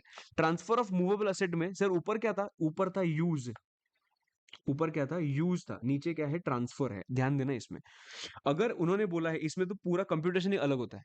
अगर बात किया कि कंप्यूटर एंड लैपटॉप मैंने तुझे ट्रांसफर कर दिया, मैं एम्प्लॉयर ने एम्प्लॉय को दे दिया, भाई ये ले लैपटॉप, फ्री फ्री नहीं, वॉट एवर इट इज, दे दिया लैपटॉप, कहने से ट्रांसफर किया, यस। तो ट्रांसफर किया होगा तो कहने से आज का वो लैपटॉप और कंप्यूटर का वर्थ निकालना पड़ेगा आज का। मैंने भले 5 साल पहले वो परचेज किया था, मैंने वो 5 साल पहले परचेज किया था, मान लिया बट मैंने जो 5 साल पहले परचेस किया था दोस्त, वो आज का वर्थ तो कम होगा ना, बिकॉज डेप्रिशिएट हुआ होगा। तो हम लोगों को क्या करना है मालूम है? हम लोगों को ईयर वाइज नहीं, हम लोगों को डेट वाइज डेप्रिशिएट करना है। मतलब क्या? For example I had purchased, मैं एम्प्लॉयर हुआ, मैंने परचेस किया था ऑन, पूरा पूरा फोकस करना, 7/7/2022 को मैंने परचेस किया था 10 लाख में। क्या? Laptop and computer. मैं एम्प्लॉयर हूँ, तुम लोग एम्प्लॉय हो, बराबर। मैंने ट्रांसफर कभी किया मालूम है? ट्रांसफर किया 24 मार्च 2024 को, बराबर। मुझे पता कि 10 लाख से लेके 24 मार्च तक हम लोगों को ये जो वैल्यू, जो ये जो 7/7 का वैल्यू था ना 10 लाख, मुझे हम लोगों को अभी 24/3 के डेट पे 10 लाख का वैल्यू निकालना है। तो क्या करूं मैं? डेप्रिशिएट करूं। डेप्रिशिएट हम लोग यूजुअली पर फाइनेंशियल ईयर करते हैं, पर इधर पर फाइनेंशियल ईयर में डेट टू डेट करेंगे। मतलब क्या? 7/7/22 से लेके 6/7/23, बराबर। ये पूरा कंप्यूटेशन होगा और इसका डेप्रिसिएशन कितना आएगा? 50% उन्होंने दिया है डेप्रिसिएशन, मतलब 10 लाख पे 50% कम्स टू 5 लाख। मुझे पता है डब्ल्यूडीबी कितना आया?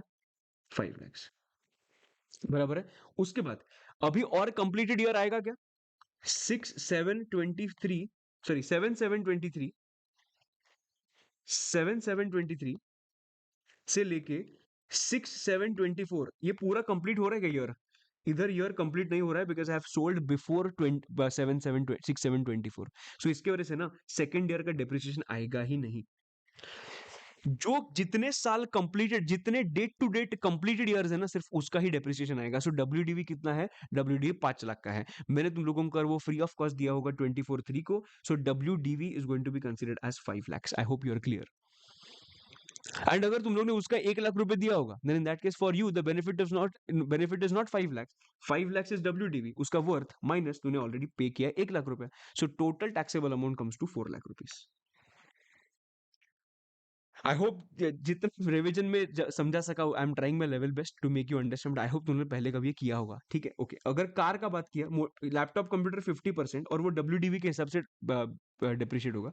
कार अगर होगा तो taxable amount is going to be WDV minus consideration, same चीज। पर डेप्रिसिएशन जो होता है वो 20% के हिसाब से होता है, नॉट एज पर 50%। ठीक है, इधर क्या बोला है? 20% के हिसाब से। और क्या होगा? डब्ल्यूडीवी के हिसाब से डेप्रिसिएशन हो जाएगा। और अगर एनी अदर असेट है, मतलब साइकिल है, मोटर मोटर बाइक है, bike bike, then in that case इसमें taxable amount will be the same. मतलब कैसे कंप्यूट करते हैं? बट इधर डेप्रिसिएशन विल बी 10%, एंड इधर एसएलएम के बेसिस पे क्या होगा? अपना डेप्रिशिएट हो जाएगा, राइट? देखो, depreciation should be computed for every completed year starting from that date of purchase, not financial year. ठीक है। लंच फैसिलिटी, अगर एम्प्लॉयर ने लंच खिलाया होगा, तो अगर it will be exempt if the amount per meal is up to 50 rupees. अगर चाय पिलाया, कॉफी पिलाया, breakfast, not taxable. Lunch provided in remote area, not taxable. बाद में exemption of free food is not available in new tax regime. ठीक है, हम लोग देखते हैं आगे। न्यू टैक्स रिजीम में एग्जाम्पशन अवेलेबल नहीं है, चलो सबको ये भी टैक्स कर दिया। बात करते हैं रेंट फ्री और कंसेशनल अनफर्निश्ड अकोमोडेशन का। मेरे हिसाब से ये काफी इंपॉर्टेंट है from your exam perspective this time. जो भी अभी सितंबर एंड दिसंबर में जो एग्जाम देने वाले हैं उनके लिए तो काफी इंपॉर्टेंट है। या अगर कोई वीडियो मई और जून के लिए भी देखता होगा, उनके जैन के लिए देखता होगा तो भी इंपॉर्टेंट है, जून मई एंड जून के लिए तो भी इंपॉर्टेंट है, बिकॉज इसमें काफी चेंजेस हो चुके हैं। तुम लोग देख भी सकते हो कितने क्वेश्चन है इसमें। देखो, रेंट फ्री और कंसेशनल अनफर्निश्ड अकोमोडेशन, मतलब एम्प्लॉयर ने मुझे अनफर्निश्ड अकोमोडेशन दिया है, बराबर, और free of cost, rent free. तो अगर वो गवर्नमेंट का एम्प्लॉय होगा तो परक्विजिट कितना माना जाएगा? As per determined by the licence fees और गवर्नमेंट रूल्स, ये सब वो डिसाइड करेंगे कितना टैक्स होगा। ठीक है, वो छोड़ दे। अगर बात किया अदर्स का, अदर्स मतलब मैं गवर्नमेंट एम्प्लॉय नहीं हूं, देन इन दैट केस देखो कि वो जो जो एम्प्लॉयर ने घर दिया है वो ओन की कौन करता है। If it is owned by the employer, owned by the employer, then तेरे हाथ में वो कितना टैक्सेबल होगा वो हम लोग बात कर रहे हैं। Then it depends on the population in the city. मैंने तुम लोगों को कुछ घर दिया था फ्री ऑफ कॉस्ट और वो मैं ओन कर रहा था, सो ओन्ड बाय द एम्प्लॉयर आया। बराबर है। तो वो घर किधर लोकेटेड है, वो जो एरिया है उसमें पॉपुलेशन कितना है वो देखते हैं। अभी इसमें the law was different up to 31/1/2020, 31/8/2023, and law is different from 1/9/2023।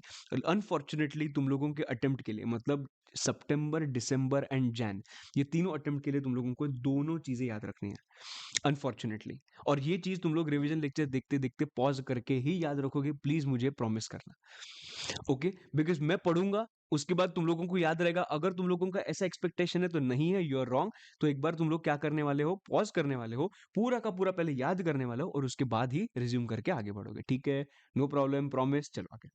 Up to 31/1/2023 तक अगर वो एरिया का population is up to 10 lakhs अगर होगा तो 7.5% of salary is going to be your perquisite. सीधा एकदम simple.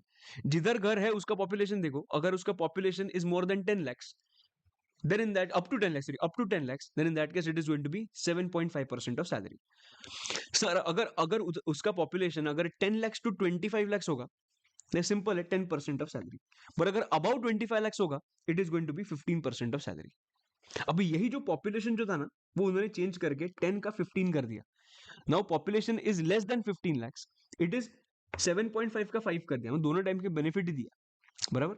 So 15 lakhs 5% of salary, 15 to 40 lakhs it is 7.5% of salary, and above 40 lakhs it is going to be 10% of salary। Unfortunately दोनों याद रखना पड़ेगा। अगर एक क्वेश्चन आया तो इसका अलग कंप्यूटेशन, इसका अलग कंप्यूटेशन, मंथ वाइज, ठीक है? उसके बाद अकोमोडेशन अगर ओन्ड बाय द एम्प्लॉयर होगा ना दोस्त, ये सैलरी डिस्कस करते क्या होता है। अगर अगर accommodation owned by the employer होगा, then in that case up to 1/9/23 the law was perquisite will be 15% of salary or lease rent, उन्होंने जो जितना पे किया होगा वो, बराबर।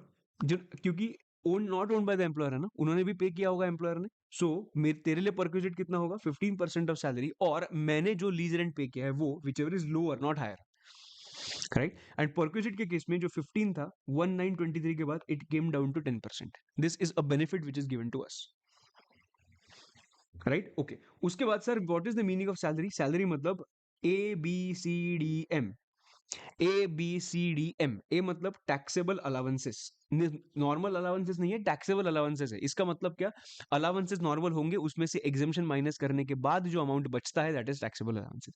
बी मतलब बेसिक सैलरी, बी मतलब बोनस, सी मतलब कमीशन, कमीशन सिर्फ टर्नओवर कमीशन नहीं है, ऑल कमीशन। अभी डी का बात करते हैं, डी मतलब क्या, dearness allowance in terms only, okay. And M मतलब other monetary income excluding perquisites should not be considered, perquisite should not be considered, ठीक है। जो उन्होंने बोला है उतना ही टैक्स होगा, बाकी कुछ कौन सा भी सैलरी में अमाउंट अमाउंट नहीं आएगा। मैं तुम लोग क्या करने वाले हो, अभी तुम लोग स्क्रीन पे पॉज करने वाले हो और उसके बाद एक बार पढ़ने वाले हो, उसके बाद ही हम लोग आगे बढ़ेंगे, ठीक है? प्रॉमिस, एकदम sure, okay. ABCDM should be calculated on due basis, ABCDM should be calculated on due basis, मतलब advance salary, arrears of salary should be ignored. देखो क्या है ना, ABCDM में जितना लिखा है ना उतना ही लिखो, बाकी आजू बाजू की बातें करो ही मत। अभी for computing ABCDM retirement benefit should not be considered. अरे भाई, बोला ABCDM है तो ABCDM होगा, तो वापस में बाकी की चीजें क्यों लूंगा? ग्रेचुटी नहीं लेना है, पेंशन नहीं लेना, मालूम है हम लोग को, क्योंकि ABCDM लेना है, बराबर। Okay, ABCDM should be considered at the time for which the assessee had occupied such house. मतलब ये जो हम लोग सैलरी कंप्यूट करेंगे ना, वो सैलरी हर टाइम 12 महीने का करेंगे क्या? नहीं। अगर मैंने घर तुम लोगों को 2 महीना ही दिया रेंट फ्री अकोमोडेशन, तो सैलरी भी होगा ABCDM, वो सिर्फ 2 महीने का ही कंप्यूट होगा, बराबर। Employer contribution towards PF and interest on PF should not be considered. अरे भाई ठीक है, ABCDM कंसिडर करेंगे, ठीक है। अभी if the employee is provided with accommodation, अभी 90 डेज का फंडा देखो, इधर देखो, 90 डेज का फंडा देखो। मुंबई में मुझे घर दिया एम्प्लॉयर ने रहने के लिए, पूरे 12 महीने का दिया, तो रेंट फ्री अकोमोडेशन बन गया।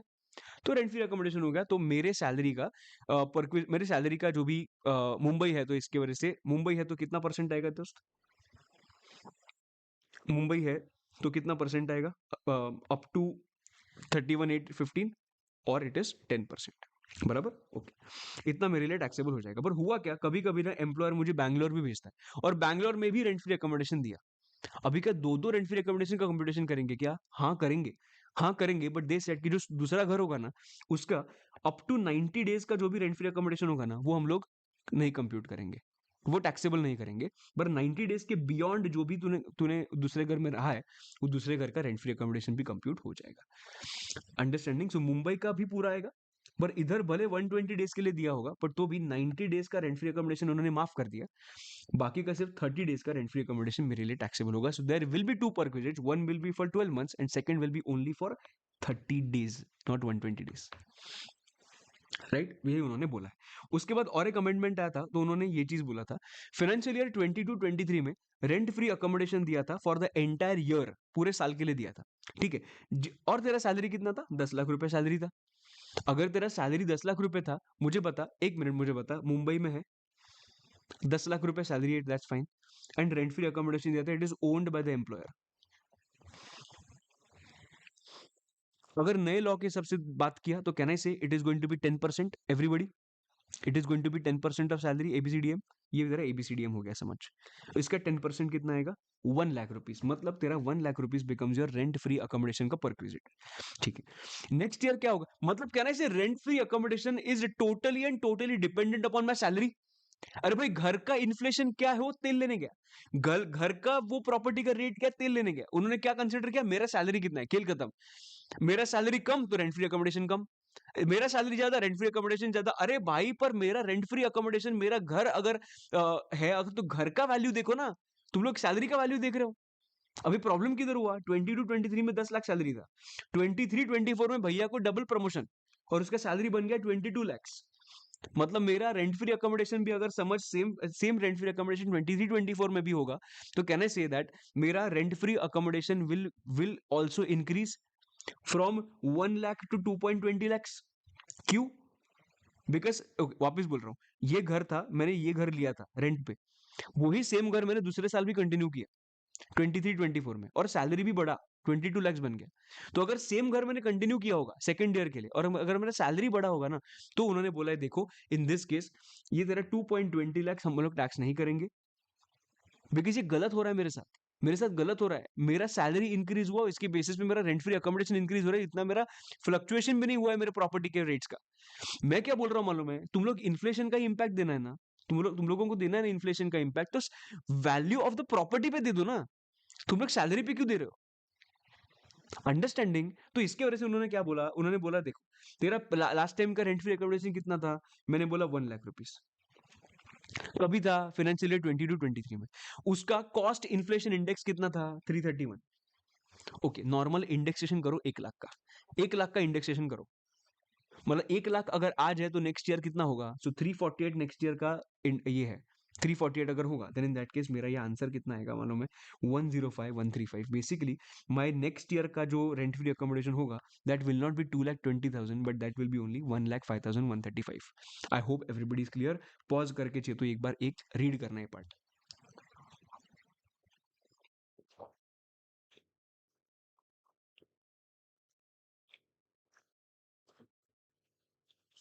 एकदम झकास। ओके, उसके बाद बात करते हैं होटल बेनिफिट और अकोमोडेशन बेनिफिट। एकदम सेम है। अगर एम्प्लॉयर ने तुझे अगर होटल बेनिफिट दिया होगा या अकोमोडेशन बेनिफिट दिया होगा, तो उन्होंने बोला देखो, टैक्सेबल अमाउंट क्या होगा मालूम है? 24% of salary, that is ABCDM, और जितना हायर चार्जेस पे किया था by the employer whichever is lower. The question is sir what is the meaning of salary? Salary मतलब सेम एज अबाउ, मतलब A B C D M, B twice. C मतलब total commission, D मतलब dearness allowance in terms, and M मतलब other monetary perquisites. But उन्होंने बोला अगर facility is up to 15 days no, तो हम लोग टैक्स कुछ नहीं करेंगे, there will not be any tax. पर 15 डेज के ऊपर होगा तो इसके हिसाब से हम लोग टैक्स करें, 25% ऑफ सैलरी, 24% ऑफ सैलरी, और हायर और rent charges paid by the employer whichever is lower. एकदम मस्का। आ जाओ कार फैसिलिटी पे। कार फैसिलिटी पे मेरे हिसाब से ये काफी इंपॉर्टेंट है, वापस ये पॉइंट। कार फैसिलिटी में देर आर 3 पार्ट्स, मतलब मैंने तुम लोगों को कार दिया, if I have given the car solely and wholly for office purpose, तो अगर ऑफिस पर्पस के लिए होगा and if it can be proved कि ऑफिस पर्पस के लिए ही यूज हुआ है, then in that case whatever benefit I have given to you, it is fully exempt from tax. Office purpose के लिए किया होगा तो। अगर मैंने तुझे fully and fully personal purpose के लिए कार दिया है, नाउ कैन आई से मैंने तुझे यूज करने के लिए कार दिया है पर्सनल पर्पस के लिए, then in that case can I say use of, use का पॉइंट आएगा इसमें, यूज ऑफ मूवेबल एसेट का। अगर वो ओन्ड बाय द एम्प्लॉयर होगा गाड़ी तो 10% ऑफ द कॉस्ट, बट अगर मैंने भी किधर से हायर किया होगा तो हायर चार्जेस पेड। ये एग्जैक्टली सेम है, बराबर। इधर भी देखो यही आएगा, car is owned by the employer 10% और hired by the employer, higher charges paid by the employer. एक मिनट, सिर्फ एक मिनट, ऊपर में ना और एक पॉइंट आ सकता है रेंट फ्री अकोमोडेशन में। रेंट फ्री अकोमोडेशन में कभी कभी अकोमोडेशन के साथ साथ फर्नीचर भी दिया जाता है, अकोमोडेशन के साथ साथ फर्नीचर भी दिया जाता है। तो अगर फर्नीचर भी दिया गया ना, then in that case furniture भी हम लोग ऐड करेंगे, एंड फर्नीचर भी हम लोग यूज ऑफ असेट जैसे ही ट्रीट करेंगे। यूज ऑफ असेट में क्या था, ओन्ड बाय द एम्प्लॉयर होगा वो फर्नीचर तो 10% ऑफ कॉस्ट, और अगर हायर्ड बाय द एम्प्लॉयर होगा तो it is going to be hire charges paid by the employer. Furniture का ट्रीटमेंट ऐसे होगा, हाउस का ट्रीटमेंट ऊपर के हिसाब से होगा। ठीक है, ये मुझे तुम लोगों को बोलना था। Okay, coming back to the point, car facility I will repeat, अगर कार फैसिलिटी दिया है fully office purpose, fully exempt, fully car is use fully for personal purpose, fully taxable, मां कसम फुल्ली टैक्सेबल। बट इसमें गाड़ी का हम लोग कैसे ट्रीट करेंगे, 10% of cost owned by the employer होगा तो, हायर्ड बाय द एम्प्लॉयर होगा तो higher charges paid by the employer, बराबर। ओके, ये गाड़ी का हुआ। गाड़ी के साथ साथ उन्होंने मुझे ड्राइवर भी दिया, तो जो भी ड्राइवर का खर्चा किया वो भी ऐड हो जाएगा, और उन्होंने मेरा पेट्रोल मेंटेनेंस वो सब कुछ एम्प्लॉयर नहीं करके दिया, तो जो भी मुझे बेनिफिट हुआ ना दोस्त, वो सब कुछ ऐड हो जाएगा। ड्राइवर का सैलरी ऐड कर, रिपेयर्स एंड मेंटेनेंस ऐड कर, अंडरस्टैंडिंग। तो ये हो गया car is use for fully personal purpose, ठीक है। अभी बात करते हैं जो मेन पॉइंट है, car is use for partly for office and partly for personal purpose, थोड़ा ऑफिस थोड़ा पर्सनल। अभी इसमें जितना फुल्ली फॉर, ओके, इधर क्या हुआ है, मैंने तुझे गाड़ी दिया, थोड़ा तू ऑफिस के लिए यूज करता है, थोड़ा तू घर के लिए यूज करता है, तो जितना ऑफिस के लिए यूज करता है उतने प्रपोर्शन का तो तुझे टैक्स नहीं लगना चाहिए, बिकॉज वो ऑफिस के लिए यूज कर रहा है। जितना पर्सनल के लिए कर रहा है उतना टैक्स लगना चाहिए, बराबर। ओके, देखते हैं। Car is owned by the employee, मतलब एम्प्लॉई ने गाड़ी ओन किया है। रिपेयर्स एंड मेंटेनेंस कौन पे करता है, वो भी एम्प्लॉय करता है। अरे भाई, गाड़ी भी उसका, मेंटेनेंस भी वही कर रहा है, तो एम्प्लॉय को बेनिफिट क्या हो रहा है, कुछ नहीं, नो बेनिफिट नो टैक्स, बराबर। गाड़ी एम्प्लॉय का है, पर एम्प्लॉयर बोला है कि मैं तुझे मेंटेनेंस का खर्चा देता हूँ, मेंटेनेंस का खर्चा एम्प्लॉयर दे रहा है, देन इन दैट केस जितना भी repairs and maintenance charges paid by the employer है, for example it is 10,000, minus करूंगा 1,800 पर मंथ और 2,400 per month as the case में भी। मतलब अगर गाड़ी का जो इंजन है वो अप टू 1600 सीसी का होगा तो 1800 पर मंथ माइनस करूंगा, और अगर वो 2,400 अगर वो इंजन मोर देन 1600 सीसी का होगा तो 2,400 पर मंथ माइनस करूंगा, बराबर। Sir what is this amount which we are reducing, this is the amount which we are reducing that is towards only for office purpose, because वो tax नहीं होना चाहिए ना, इसकी वजह से मैंने वो निकाल दिया। सो जो भी बचेगा वो पूरा पर्सनल पर्पस का अमाउंट बचेगा, and that is going to be taxable. I hope you are clear, ठीक है। सो एक car owned by the employee का बात मैंने इधर कर दिया, ठीक है। अभी हम लोग बात करते हैं, car is owned by the employer only, employer he car own कर रहा है, ओके। एम्प्लॉयर गाड़ी ओन कर रहा है, अभी देखो कि मेंटेनेंस कौन पे कर रहा है, मेंटेनेंस पे कर रहा है employee, then in that case employee के हाथ में क्या टैक्स, सीधा टैक्सेबल अमाउंट है, एग्जेम्पशन कुछ नहीं। 600 per month up to 600 CC होगा तो, 900 पर मंथ अगर बियॉन्ड 600 1600 सीसी होगा तो, 600 per month up to 1600 CC होगा तो, एंड बियॉन्ड 1600 सीसी होगा तो 900 पर मंथ, बेसिकली 600 एंड 900।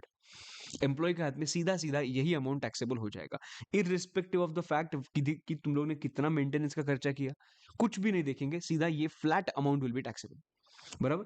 बाद में एम्प्लॉयर का देखो, गाड़ी भी एम्प्लॉयर का और रिपेयर्स एंड मेंटेनेंस भी एम्प्लॉयर नहीं किया होगा, then in that case it is going to be 1800 per month if the car is up to 1600 cc and 2400 per month if the car is more than 1600 cc।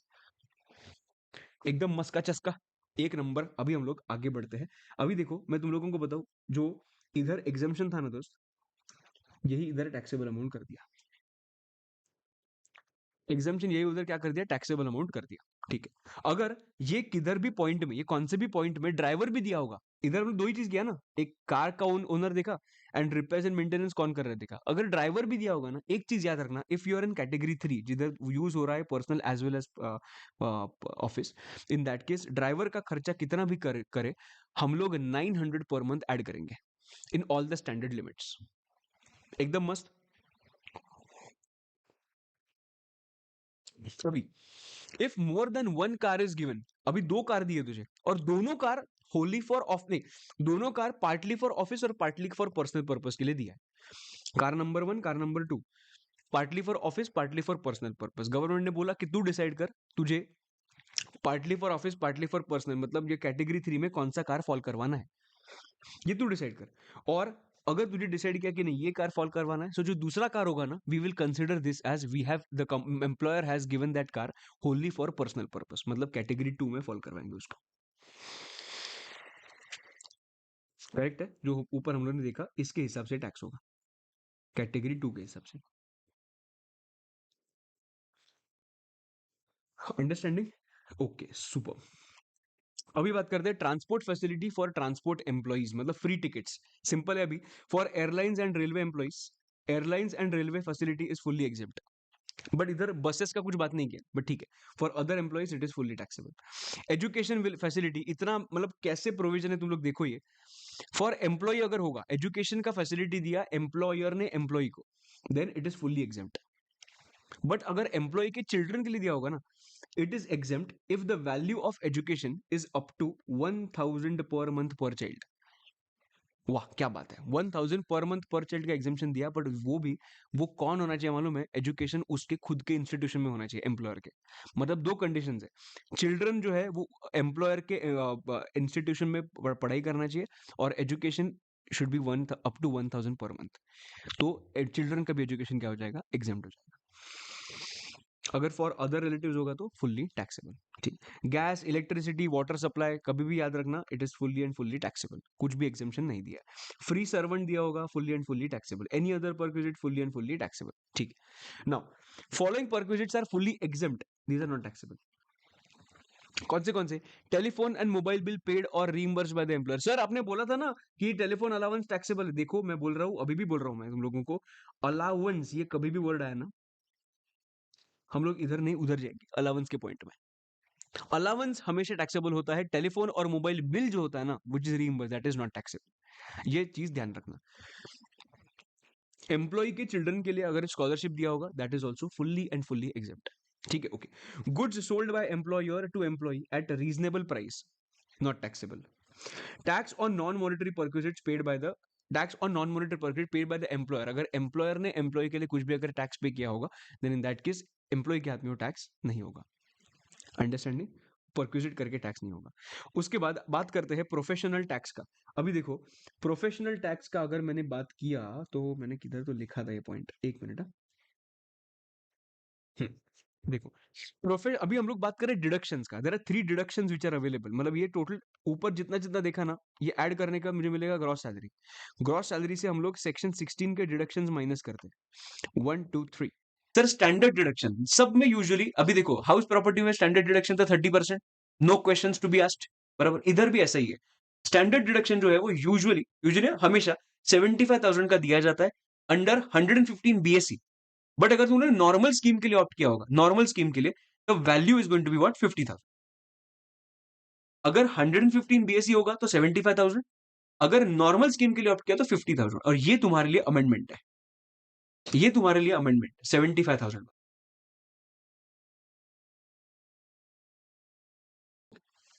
ये standard deduction सबको मिलेगा। दूसरा आता है professional tax. अभी देखो, professional tax, मेरा जेब फटा, मुझे डिडक्शन मिलना चाहिए। अगर प्रोफेशनल टैक्स पे किया है एम्प्लॉय ने, आराम से समझना, लोगों को कंफ्यूजन होता है इसमें।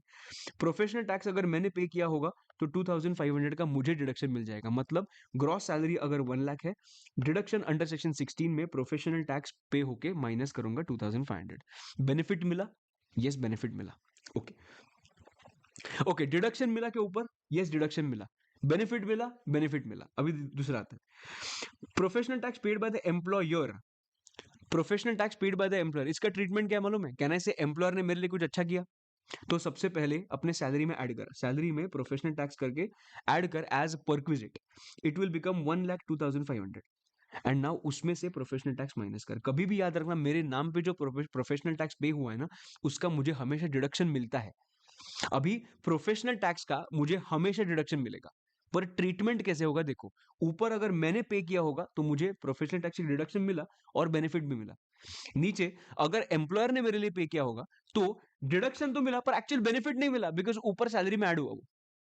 अंडरस्टैंडिंग? तो 1 लाख प्लस 2,500 माइनस 2,500 अल्टीमेटली कितना? 1 लाख भाई, बराबर, ठीक। उसके बाद एक कॉन्सेप्ट है पे स्केल का। पे स्केल मतलब क्या, कभी कभी वो लोग सैलरी का इंफॉर्मेशन देते नहीं है, they give you this information. Pay scale मतलब Amit mister Amit joined railways on 1/6/2011 on a pay scale of 10,000, 1,000, 12,000, 2,000, 18,000, 3,000 and compute the salary for assessment year 15-16। assessment year 15-16 होगा मतलब कौन सा फाइनेंशियल ईयर? 14-15, बराबर है, ओके। 1/4 मतलब किधर से स्टार्ट होता है ये? 1/4/2014 से लेके 31/3/2015। Always remember to do this whenever pay scale point comes, ठीक है। अभी जब से ज्वाइन किया था, इसका मतलब क्या, how do read this? First year में the salary is 10,000 rupees per month, इसके नेक्स्ट ईयर में the salary will be increase by 1,000 rupees every year, per month salary will increase by 1,000, मतलब नेक्स्ट ईयर कितना होगा? 11,000 11,000 11,000 मिलेगा। उसके next year again the salary will B 1,000 till it becomes 12,000। Understanding? पक्का? तो अगर मैं ईयर वन का बात किया, अगर मैं ईयर वन का बात किया तो देखो 1/6/2011 से लेके 31/5/2012, मतलब इधर फाइनेंशियल ईयर वाइज नहीं, हम लोगों को डेट टू डेट देखना है। मेरा सैलरी कितना था? 10,000 पर मंथ। 1/6/2012 से लेके 31/5/2013 is going to be 11,000, again 1 से बड़ा, 1,000 से बड़ा, बराबर। उसके बाद 1/6/2023 से लेके 31/5/2014 और 1,000 से बड़ा एंड बिकम 12,000। नाउ अभी 12,000 तो बन गया, अभी उसके नेक्स्ट ईयर से salary will be increase bye 2,000 per month every year till the year it becomes 18,000, बराबर, करेक्ट। तो ये 12,000 हो गया था, अभी उसके नेक्स्ट फाइनेंशियल ईयर में कितना बढ़ेगा? 2,000 per month. So 1/6/14 till 31/5/15 it will become 14,000। Now the point is कि मुझे डेटा कौन सा चाहिए? इसका डेटा चाहिए। 1/4/14 से लेके 31/3/15, कहने से अप्रैल एंड मई का फिगर मुझे इधर से मिलेगा,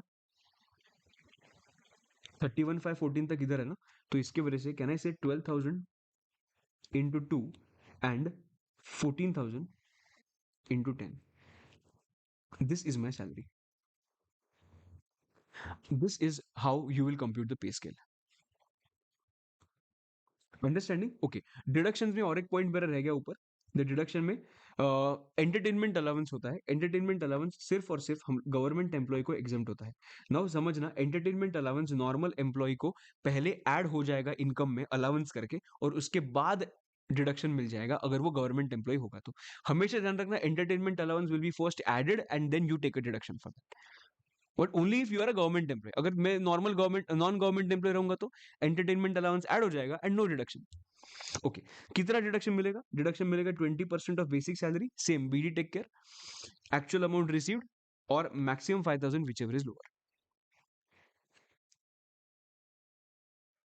अंडरस्टैंडिंग? पक्का एकदम? ओके। अभी स्वेट इक्विटी शेयर का एक बाकी है। स्वेट इक्विटी शेयर का इधर मैंने एक्सप्लेन किया। देखो, एक महाजन वर्चुअल्स है, उसने मुकेश भाई को कुछ 10,000 शेयर्स दिए एट द रेट ऑफ 200, बराबर, ऑन 1/7/2024, जिसका फेयर मार्केट वैल्यू कितना था? 1,000 पर शेयर था। अभी क्या होता है, स्वेट इक्विटी शेयर्स मतलब क्या है? Shares are given at a discount to the employees, sorry not to the employees, this is to the shareholders, नहीं टू द एम्प्लॉइज, बराबर। Shares are given at a discount to the employees, वो employee है, मुकेश भाई महाजन वर्चुअल्स का employ है, बराबर। तो discounted price में दी, मार्केट में चल रहा है रेट 1,000 रुपीज पर, मैं उसको उनको 200 रुपीज में दे रहा हूँ, बराबर। तो उनके पास ऑप्शन रहता है एक्सरसाइज करने का, बराबर। तो ऑप्शन उन्होंने एक्सरसाइज किया। ये कभी ऑप्शन दिया मैंने ऑप्शन दिया था 1/7/24 को, उन्होंने एक्सरसाइज कभी किया? 1/1/25 को, जब भी फेयर मार्केट वैल्यू वाज 1,200 पर शेयर, ठीक है। और एक्चुअल शेयर्स अलॉट कभी हुए? अलॉट हुए ऑन 5/4/2025 को, बराबर है, ओके। नाउ समझना एक बात को, जब भी शेयर्स एक्सरसाइज हुए थे तभी फाइनेंशियल ईयर था 24-25, और जब भी शेयर्स अलॉट हुए थे तभी फाइनेंशियल ईयर था 25-26। Question came, sir sweat equity shares जो होते हैं वो स्वेट इक्विटी शेयर्स कौन से साल में टैक्स होंगे? स्वेट इक्विटी शेयर्स कौन से साल में टैक्स होंगे इज द क्वेश्चन। तो उन्होंने बोला जो साल में स्वेट इक्विटी शेयर्स एक्सरसाइज होंगे वो साल में टैक्स हो जाएंगे। मैं तुम लोगों को बताऊं, स्वेट इक्विटी शेयर्स और ईसॉप्स दोनों का purpose is different but treatment is exactly the same. Treatment is exactly the same. तो वो भी समझो बात को। ट्रीटमेंट मतलब क्या कि उधर भी डिस्काउंटेड प्राइस में दिए जाते हैं, ईसॉप्स दिए जाते हैं फॉर एग्जांपल, बराबर है, और फ्री ऑफ कॉस्ट दिए जाते हैं एज द केस में भी। इन दैट केस ईसॉप्स के केस में जो टैक्स लगता है ना, that tax to be paid when the shares are allotted, and in case of sweat equity shares जब भी एक्सरसाइज हुआ है तभी टैक्स देना पड़ता है। सर कौन सा टैक्स का बात कर रहे हो आप? एक मिनट, तुझे बेनिफिट कितना हुआ एम्प्लॉय को बेनिफिट टोटल कितना हुआ? 200 रुपए का शेयर्स मिला था, बराबर। अभी देखना पड़ेगा कि मेरा फेयर मार्केट वैल्यू कितना था, मुझे बेनिफिट कितना मिला टोटल। तो सर बेनिफिट देखने के लिए मेरे पास 3 डेट्स है।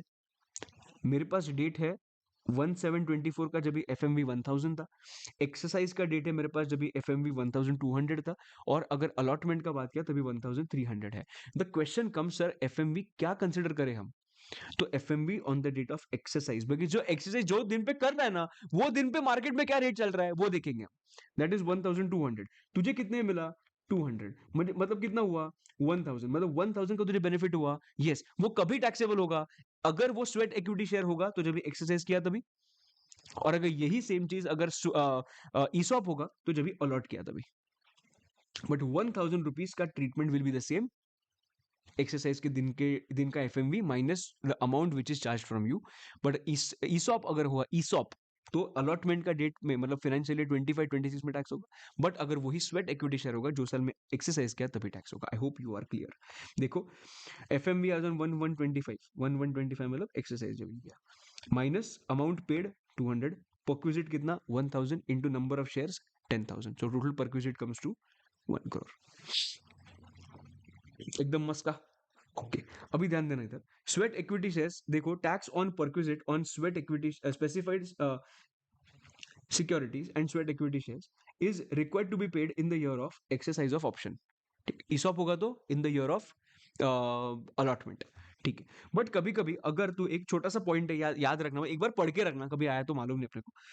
वेयर सच शेयर्स और सिक्योरिटीज आर अलॉटेड बाय, एक कौन से स्टार्टअप कंपनी ने अगर ये शेयर्स अलॉट किए होंगे जो स्वेट इक्विटी शेयर्स है ना, तो अगर ऐसे कौन से एम्प्लॉयर ने अलॉट किए, being an eligible startup under section 80 IAC, अगर ऐसे कोई एम्प्लॉयर ने अगर शेयर्स अलॉट किए होंगे, देन इन दैट केस वो perquisite earliest of the following year में टैक्सेबल हो जाएगा।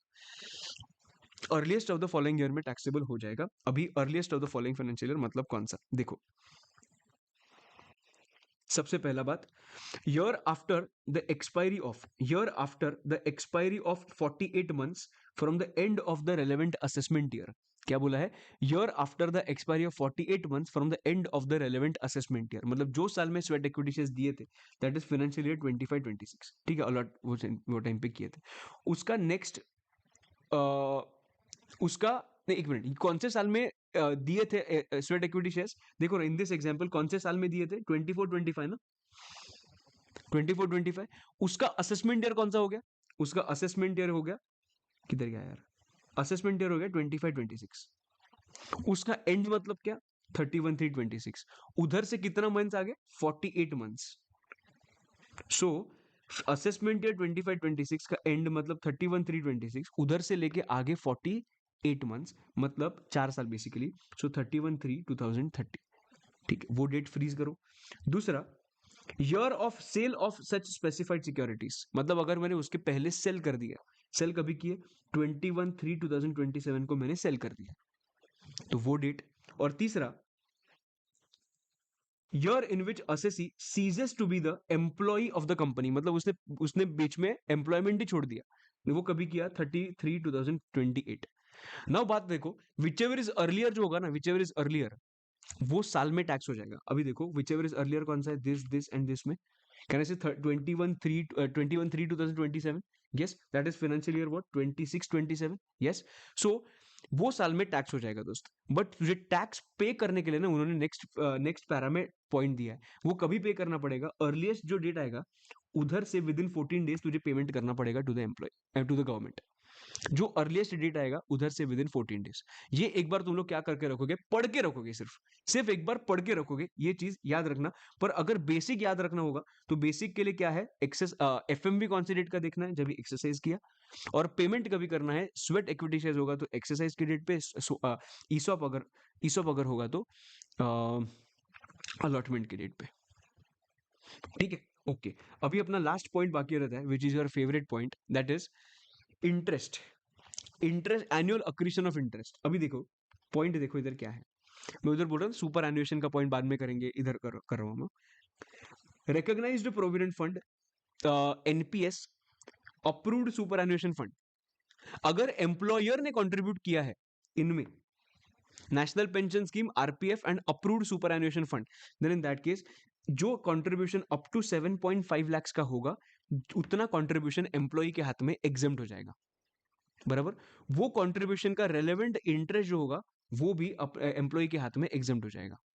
बराबर, ओके। एम्प्लॉयर ने जो भी कंट्रीब्यूशन किया है बियॉन्ड 7.5 लाख, मतलब 4.5 लाख एम्प्लॉय के हाथ में टैक्स हो जाएगा, और उसके रिलेटेड इंटरेस्ट जो होगा ना वो भी एम्प्लॉय के हाथ में टैक्स हो जाएगा। अंडरस्टैंडिंग, पक्का एकदम। सो ये भी इंटरेस्ट टैक्स हो जाएगा एम्प्लॉई के हाथ में, मतलब 4.5 प्लस इंटरेस्ट दोनों। बट क्वेश्चन इज, ये इंटरेस्ट हम लोग आइडेंटिफाई कैसे करें, हम लोगों के पास एक पूल रहता है, वो पूल में ये एग्जैक्ट ये इंटरेस्ट हम लोग कैसे आइडेंटिफाई करें, इसके लिए हम लोगों को एनुअल अक्रीशन का कॉन्सेप्ट यूज करना है। Right, okay. एनुअल अक्रीशन के इंटरेस्ट में एक छोटा सा फॉर्मूला दिया उन्होंने, वो फॉर्मूला तुम लोगों को एक्सप्लेन करता हूं, एंड तुम लोगों को सिर्फ इसका एक क्वेश्चन करना है। I am sure that you will be able to get the answer for this. But तुम लोगों को और एक चीज बताता हूं, एक जो फंड होता है ना, फंड, ये फंड में ये सब चीजें होती है, ओपनिंग बैलेंस होता है, एम्प्लॉयर का कंट्रीब्यूशन होता है, एम्प्लॉई का कंट्रीब्यूशन होता है, और इंटरेस्ट होता है। बराबर, ओपनिंग बैलेंस होगा, एम्प्लॉयर का कंट्रीब्यूशन होगा, एम्प्लॉई का कंट्रीब्यूशन होगा, और इंटरेस्ट भी होगा जो जनरेट हुआ है। बट कहने से this interest is computed on all the three, we need the interest only for that 7.5 lakh के ऊपर वाले कंट्रीब्यूशन का। तो वो थोड़ा सा आइडेंटिफाई करना डिफिकल्ट होता है, तो वो हम लोगों को आइडेंटिफाई करना है, एंड ये आने के बाद बेसिकली इसके बाद क्लोजिंग बैलेंस होता है। तो this is the main part. तो देखते हैं कैसे आइडेंटिफाई करना है। दिमाग में रखना कि क्या चाहिए मुझे चाहिए 7.5 के ऊपर के कंट्रीब्यूशन का इंटरेस्ट। बराबर, अभी देखो एनुअल अक्रीशन में दिखने के लिए बहुत डिफिकल्ट है, पर it is really very easy. देखो सबसे पहले टीपी मतलब टैक्सेबल परक्विजिट, ये पहले ब्रैकेट करना है ऐसा, ब्रैकेट 1, ब्रैकेट इधर complete, PC upon 2 into R, bracket 2, and इधर ब्रैकेट कंप्लीट। फर्स्ट ब्रैकेट जो किया इसके ऊपर लिखेंगे करंट ईयर, सेकंड ब्रैकेट जो किया इसके ऊपर लिखेंगे previous financial year.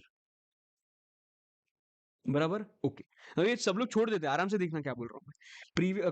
Current year मतलब क्या, पीसी अपॉन 2, पीसी मतलब क्या, पीसी मतलब जो कंट्रीब्यूशन किया है beyond 7.5 lakhs towards NPS, RPF, approved superannuation fund, वो कंट्रीब्यूशन ले लो एम्प्लॉयर का। बराबर, और उसका एवरेज निकालो, मतलब अपॉन 2 किया। बराबर है, तो जितना कंट्रीब्यूशन किया था बियॉन्ड 7.5 lakhs वो निकालो, और अपॉन 2 करो, एवरेज निकाला। अभी हम लोगों को क्या चाहिए कि टोटल टोटल इंटरेस्ट परसेंटेज कितना लगता है, इंटरेस्ट का रेट क्या है, इंटरेस्ट का रेट क्या है, वो हम लोगों को आइडेंटिफाई करना है।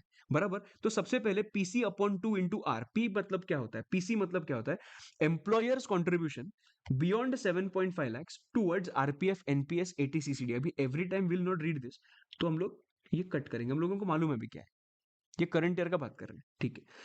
उसके बाद पीसी अपॉन 2 चाहिए मुझे, अभी अपॉन 2 तो कुछ डिफाइंड नहीं है, अपॉन 2। आर क्या होता है, देखो आर, आर मतलब आई अपॉन एफ एवरेज। इसका मतलब क्या, समझो opening balance is 5 lakhs, employer contribution is 1 lakh, employ contribution is 1 lakh. बराबर, एंड वो लोग कभी कभी क्या करते हैं, क्लोजिंग बैलेंस दे देते हैं, क्लोजिंग बैलेंस, और वो क्लोजिंग बैलेंस समझ उन्होंने दिया 8 lakhs, 8 lakhs क्लोजिंग बैलेंस दिया, ऐसा देते हैं। और ऑफ कोर्स हम लोगों को इंटरेस्ट आ जाएगा। बराबर, तो कैसे आता है interest, 8 lakhs minus 1 lakh minus 1 lakh minus 5 lakhs, कितना आया interest, 1 lakh rupees. Yes, 1 lakh is your interest in the fund, कहने से 1 lakh is the interest in your fund, बराबर। अब ये एक पूरे फंड में 1 लाख का इंटरेस्ट आ रहा है। मैं तुम लोगों को एक सीधा क्वेश्चन पूछता हूँ, मुझे एक क्वेश्चन का आंसर देना। 100 लोगों का क्लास है, 10 लोग क्लियर हो गए, कितना परसेंट लोग क्लियर हो गए?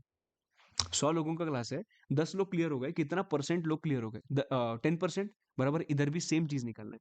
इंटरेस्ट निकालने के लिए उन्होंने बोला कि जितना इंटरेस्ट है वो लिखो अपॉन ओपनिंग प्लस क्लोजिंग का अपॉन 2 करो, मतलब एवरेज ऑफ द फंड निकालो। फंड में से टोटल 1 लाख का इंटरेस्ट है, तो फंड का पहले एवरेज निकालो, 5 लाख प्लस 8 लाख अपॉन 2,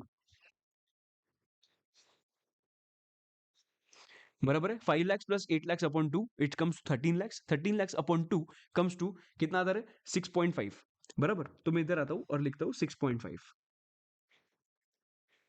अभी निकालो कितना आता है, चलो एक बार निकाल देते। 1 लाख अपॉन 6.5, 6,50,000 कितना आता है? 15.38। 15.38 कहने से this is the percentage of interest, बराबर। अभी हम लोगों को मालूम है कि बियॉन्ड 7.5 लाख कितना इन्वेस्ट किया था, समझ। 7.5 लाख इन्वेस्ट किया था, 30,000 रुपीज। टोटल इन्वेस्टमेंट कितना था एम्प्लॉयर का? 7.8 लाख। 7.5 लाख के कितना इन्वेस्ट किया है? 30,000। सो ये 30,000 पे अगर मैंने इंटरेस्ट कंप्यूट किया 15.38, कहने से मुझे अल्टीमेटली आंसर मिल जाएगा। एकदम बराबर है, नो प्रॉब्लम। ओके, ठीक है। अभी ये मेरा आर हो गया कंप्लीट। सो पीसी मतलब 7.5 लाख के ऊपर जितना तूने कंट्रीब्यूट किया है upon 2 I will get this amount, बराबर। अब average of that amount into, देखो देखो, सबसे पहले तुम लोग क्या करोगे? 7.5 लाख के ऊपर का आंसर निकालोगे, कितना आया?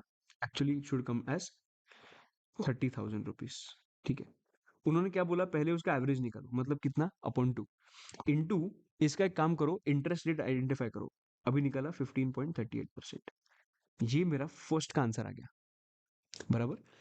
प्लस प्रीवियस फाइनेंशियल ईयर का भी कुछ ना कुछ तो कंट्रीब्यूशन किया होगा एम्प्लॉयर ने बियॉन्ड 7.5 लाख, तो वो कंट्रीब्यूशन लिख दो। से फॉर एग्जांपल इट वाज 25,000, ठीक है। प्लस लास्ट फाइनेंशियल ईयर में भी अगर कुछ टैक्सेबल परक्विजिट निकला होगा, टीपी 1। टीपी 1 मतलब क्या? लास्ट ईयर का टैक्सेबल परक्विजिट, जैसे हम ये साल निकाल रहे हैं, लास्ट ईयर का भी टैक्सेबल परक्विजिट हम लोग ने निकाला होगा, बराबर। तो टीपी 1 तुम लोग ऐड करो, समझ, इट इज 5,000।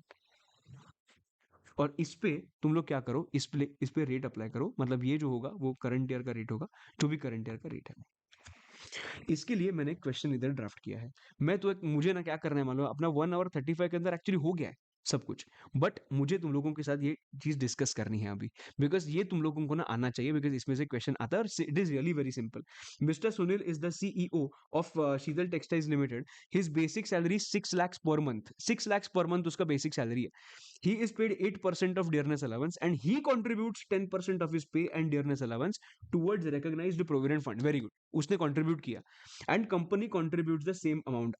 अभी contribution मिल गया कंपनी का भी, एम्प्लॉयर का, ठीक है।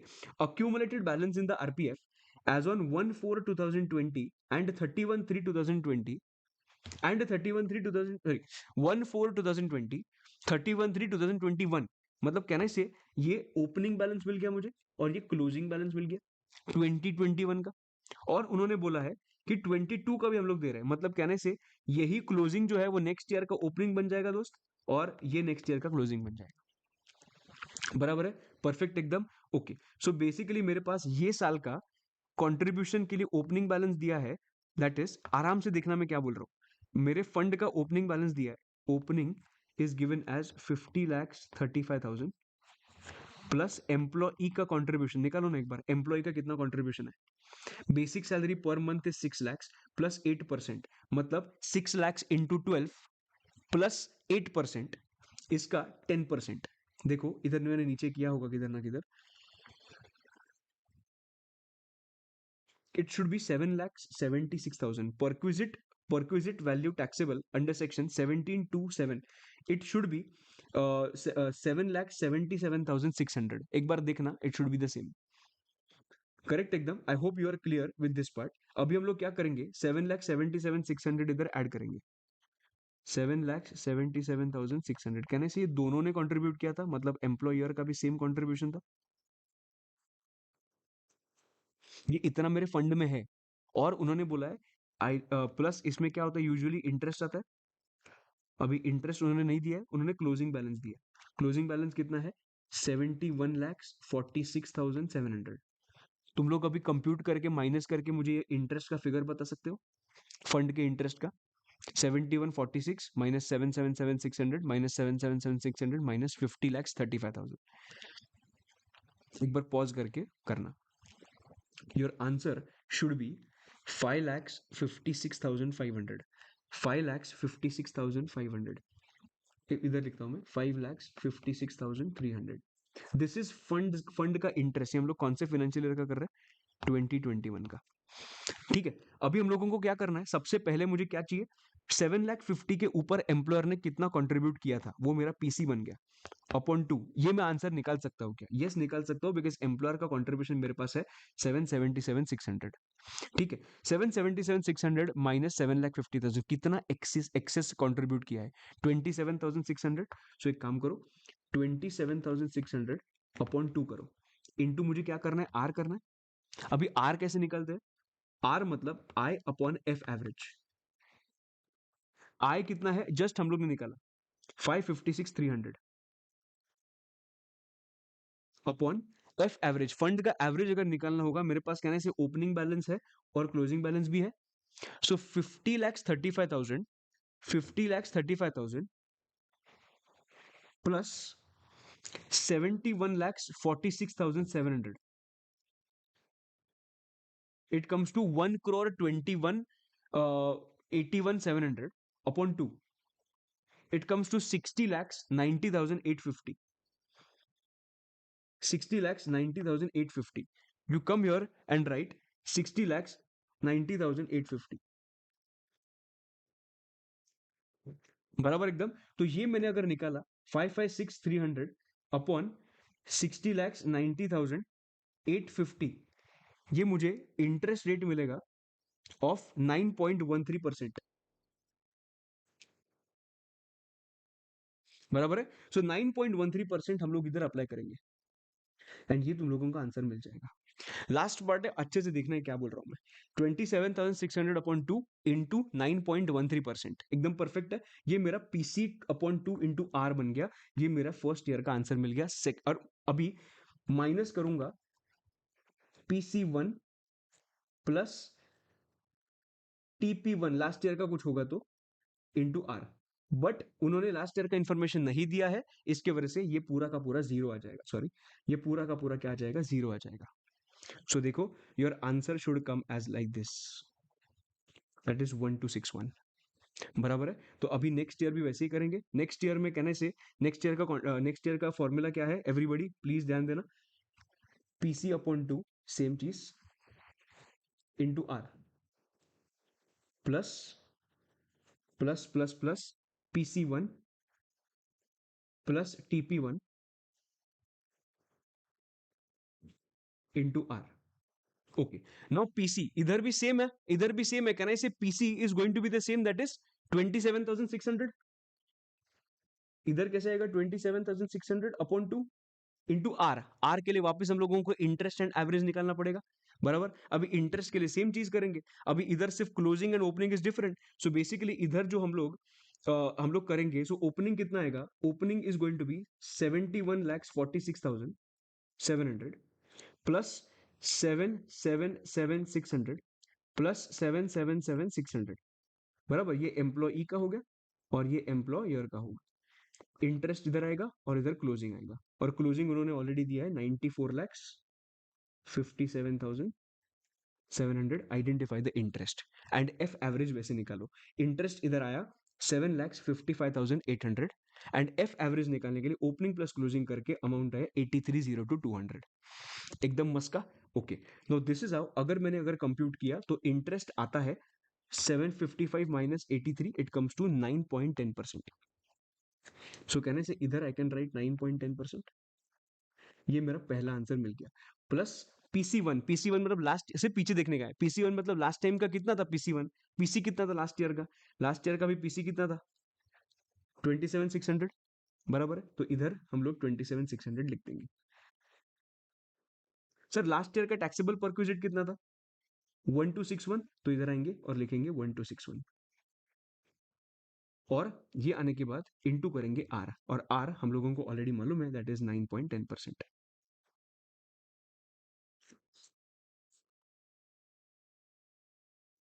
This is how you will compute, this is how you will compute. ये देखो, तुम लोगों का आंसर आना चाहिए 3882। So, guys, I have tried my level best to explain this chapter in the most effective way. I hope that पूरा का पूरा chapter तुम लोगों को समझा होगा, and I can proudly say that we are absolutely done with income from salaries का revision. Time क्यों लगा? बिकॉज लास्ट हम लोग ने इंटरेस्ट का कंप्यूटेशन किया। एक बार वो इंटरेस्ट का कंप्यूटेशन करना, एक क्वेश्चन भी तुम लोग ने दोस्तों किया ना, आई am sure that you will B through. कौन सा भी क्वेश्चन उसके बारे में पूछो, तुम लोगों को सब कुछ बहुत अच्छे से आ जाएगा। अगर तुम लोगों को जेन्युइनली अच्छा लगा होगा तो प्लीज मुझे कमेंट करके बताना, बिकॉज आपके कमेंट्स देख के मुझे काफी अच्छा लगता है, काफी मोटिवेटेड फील होता है, और ऐसे ही वीडियोस बनाने के लिए मोटिवेशन मिलता है।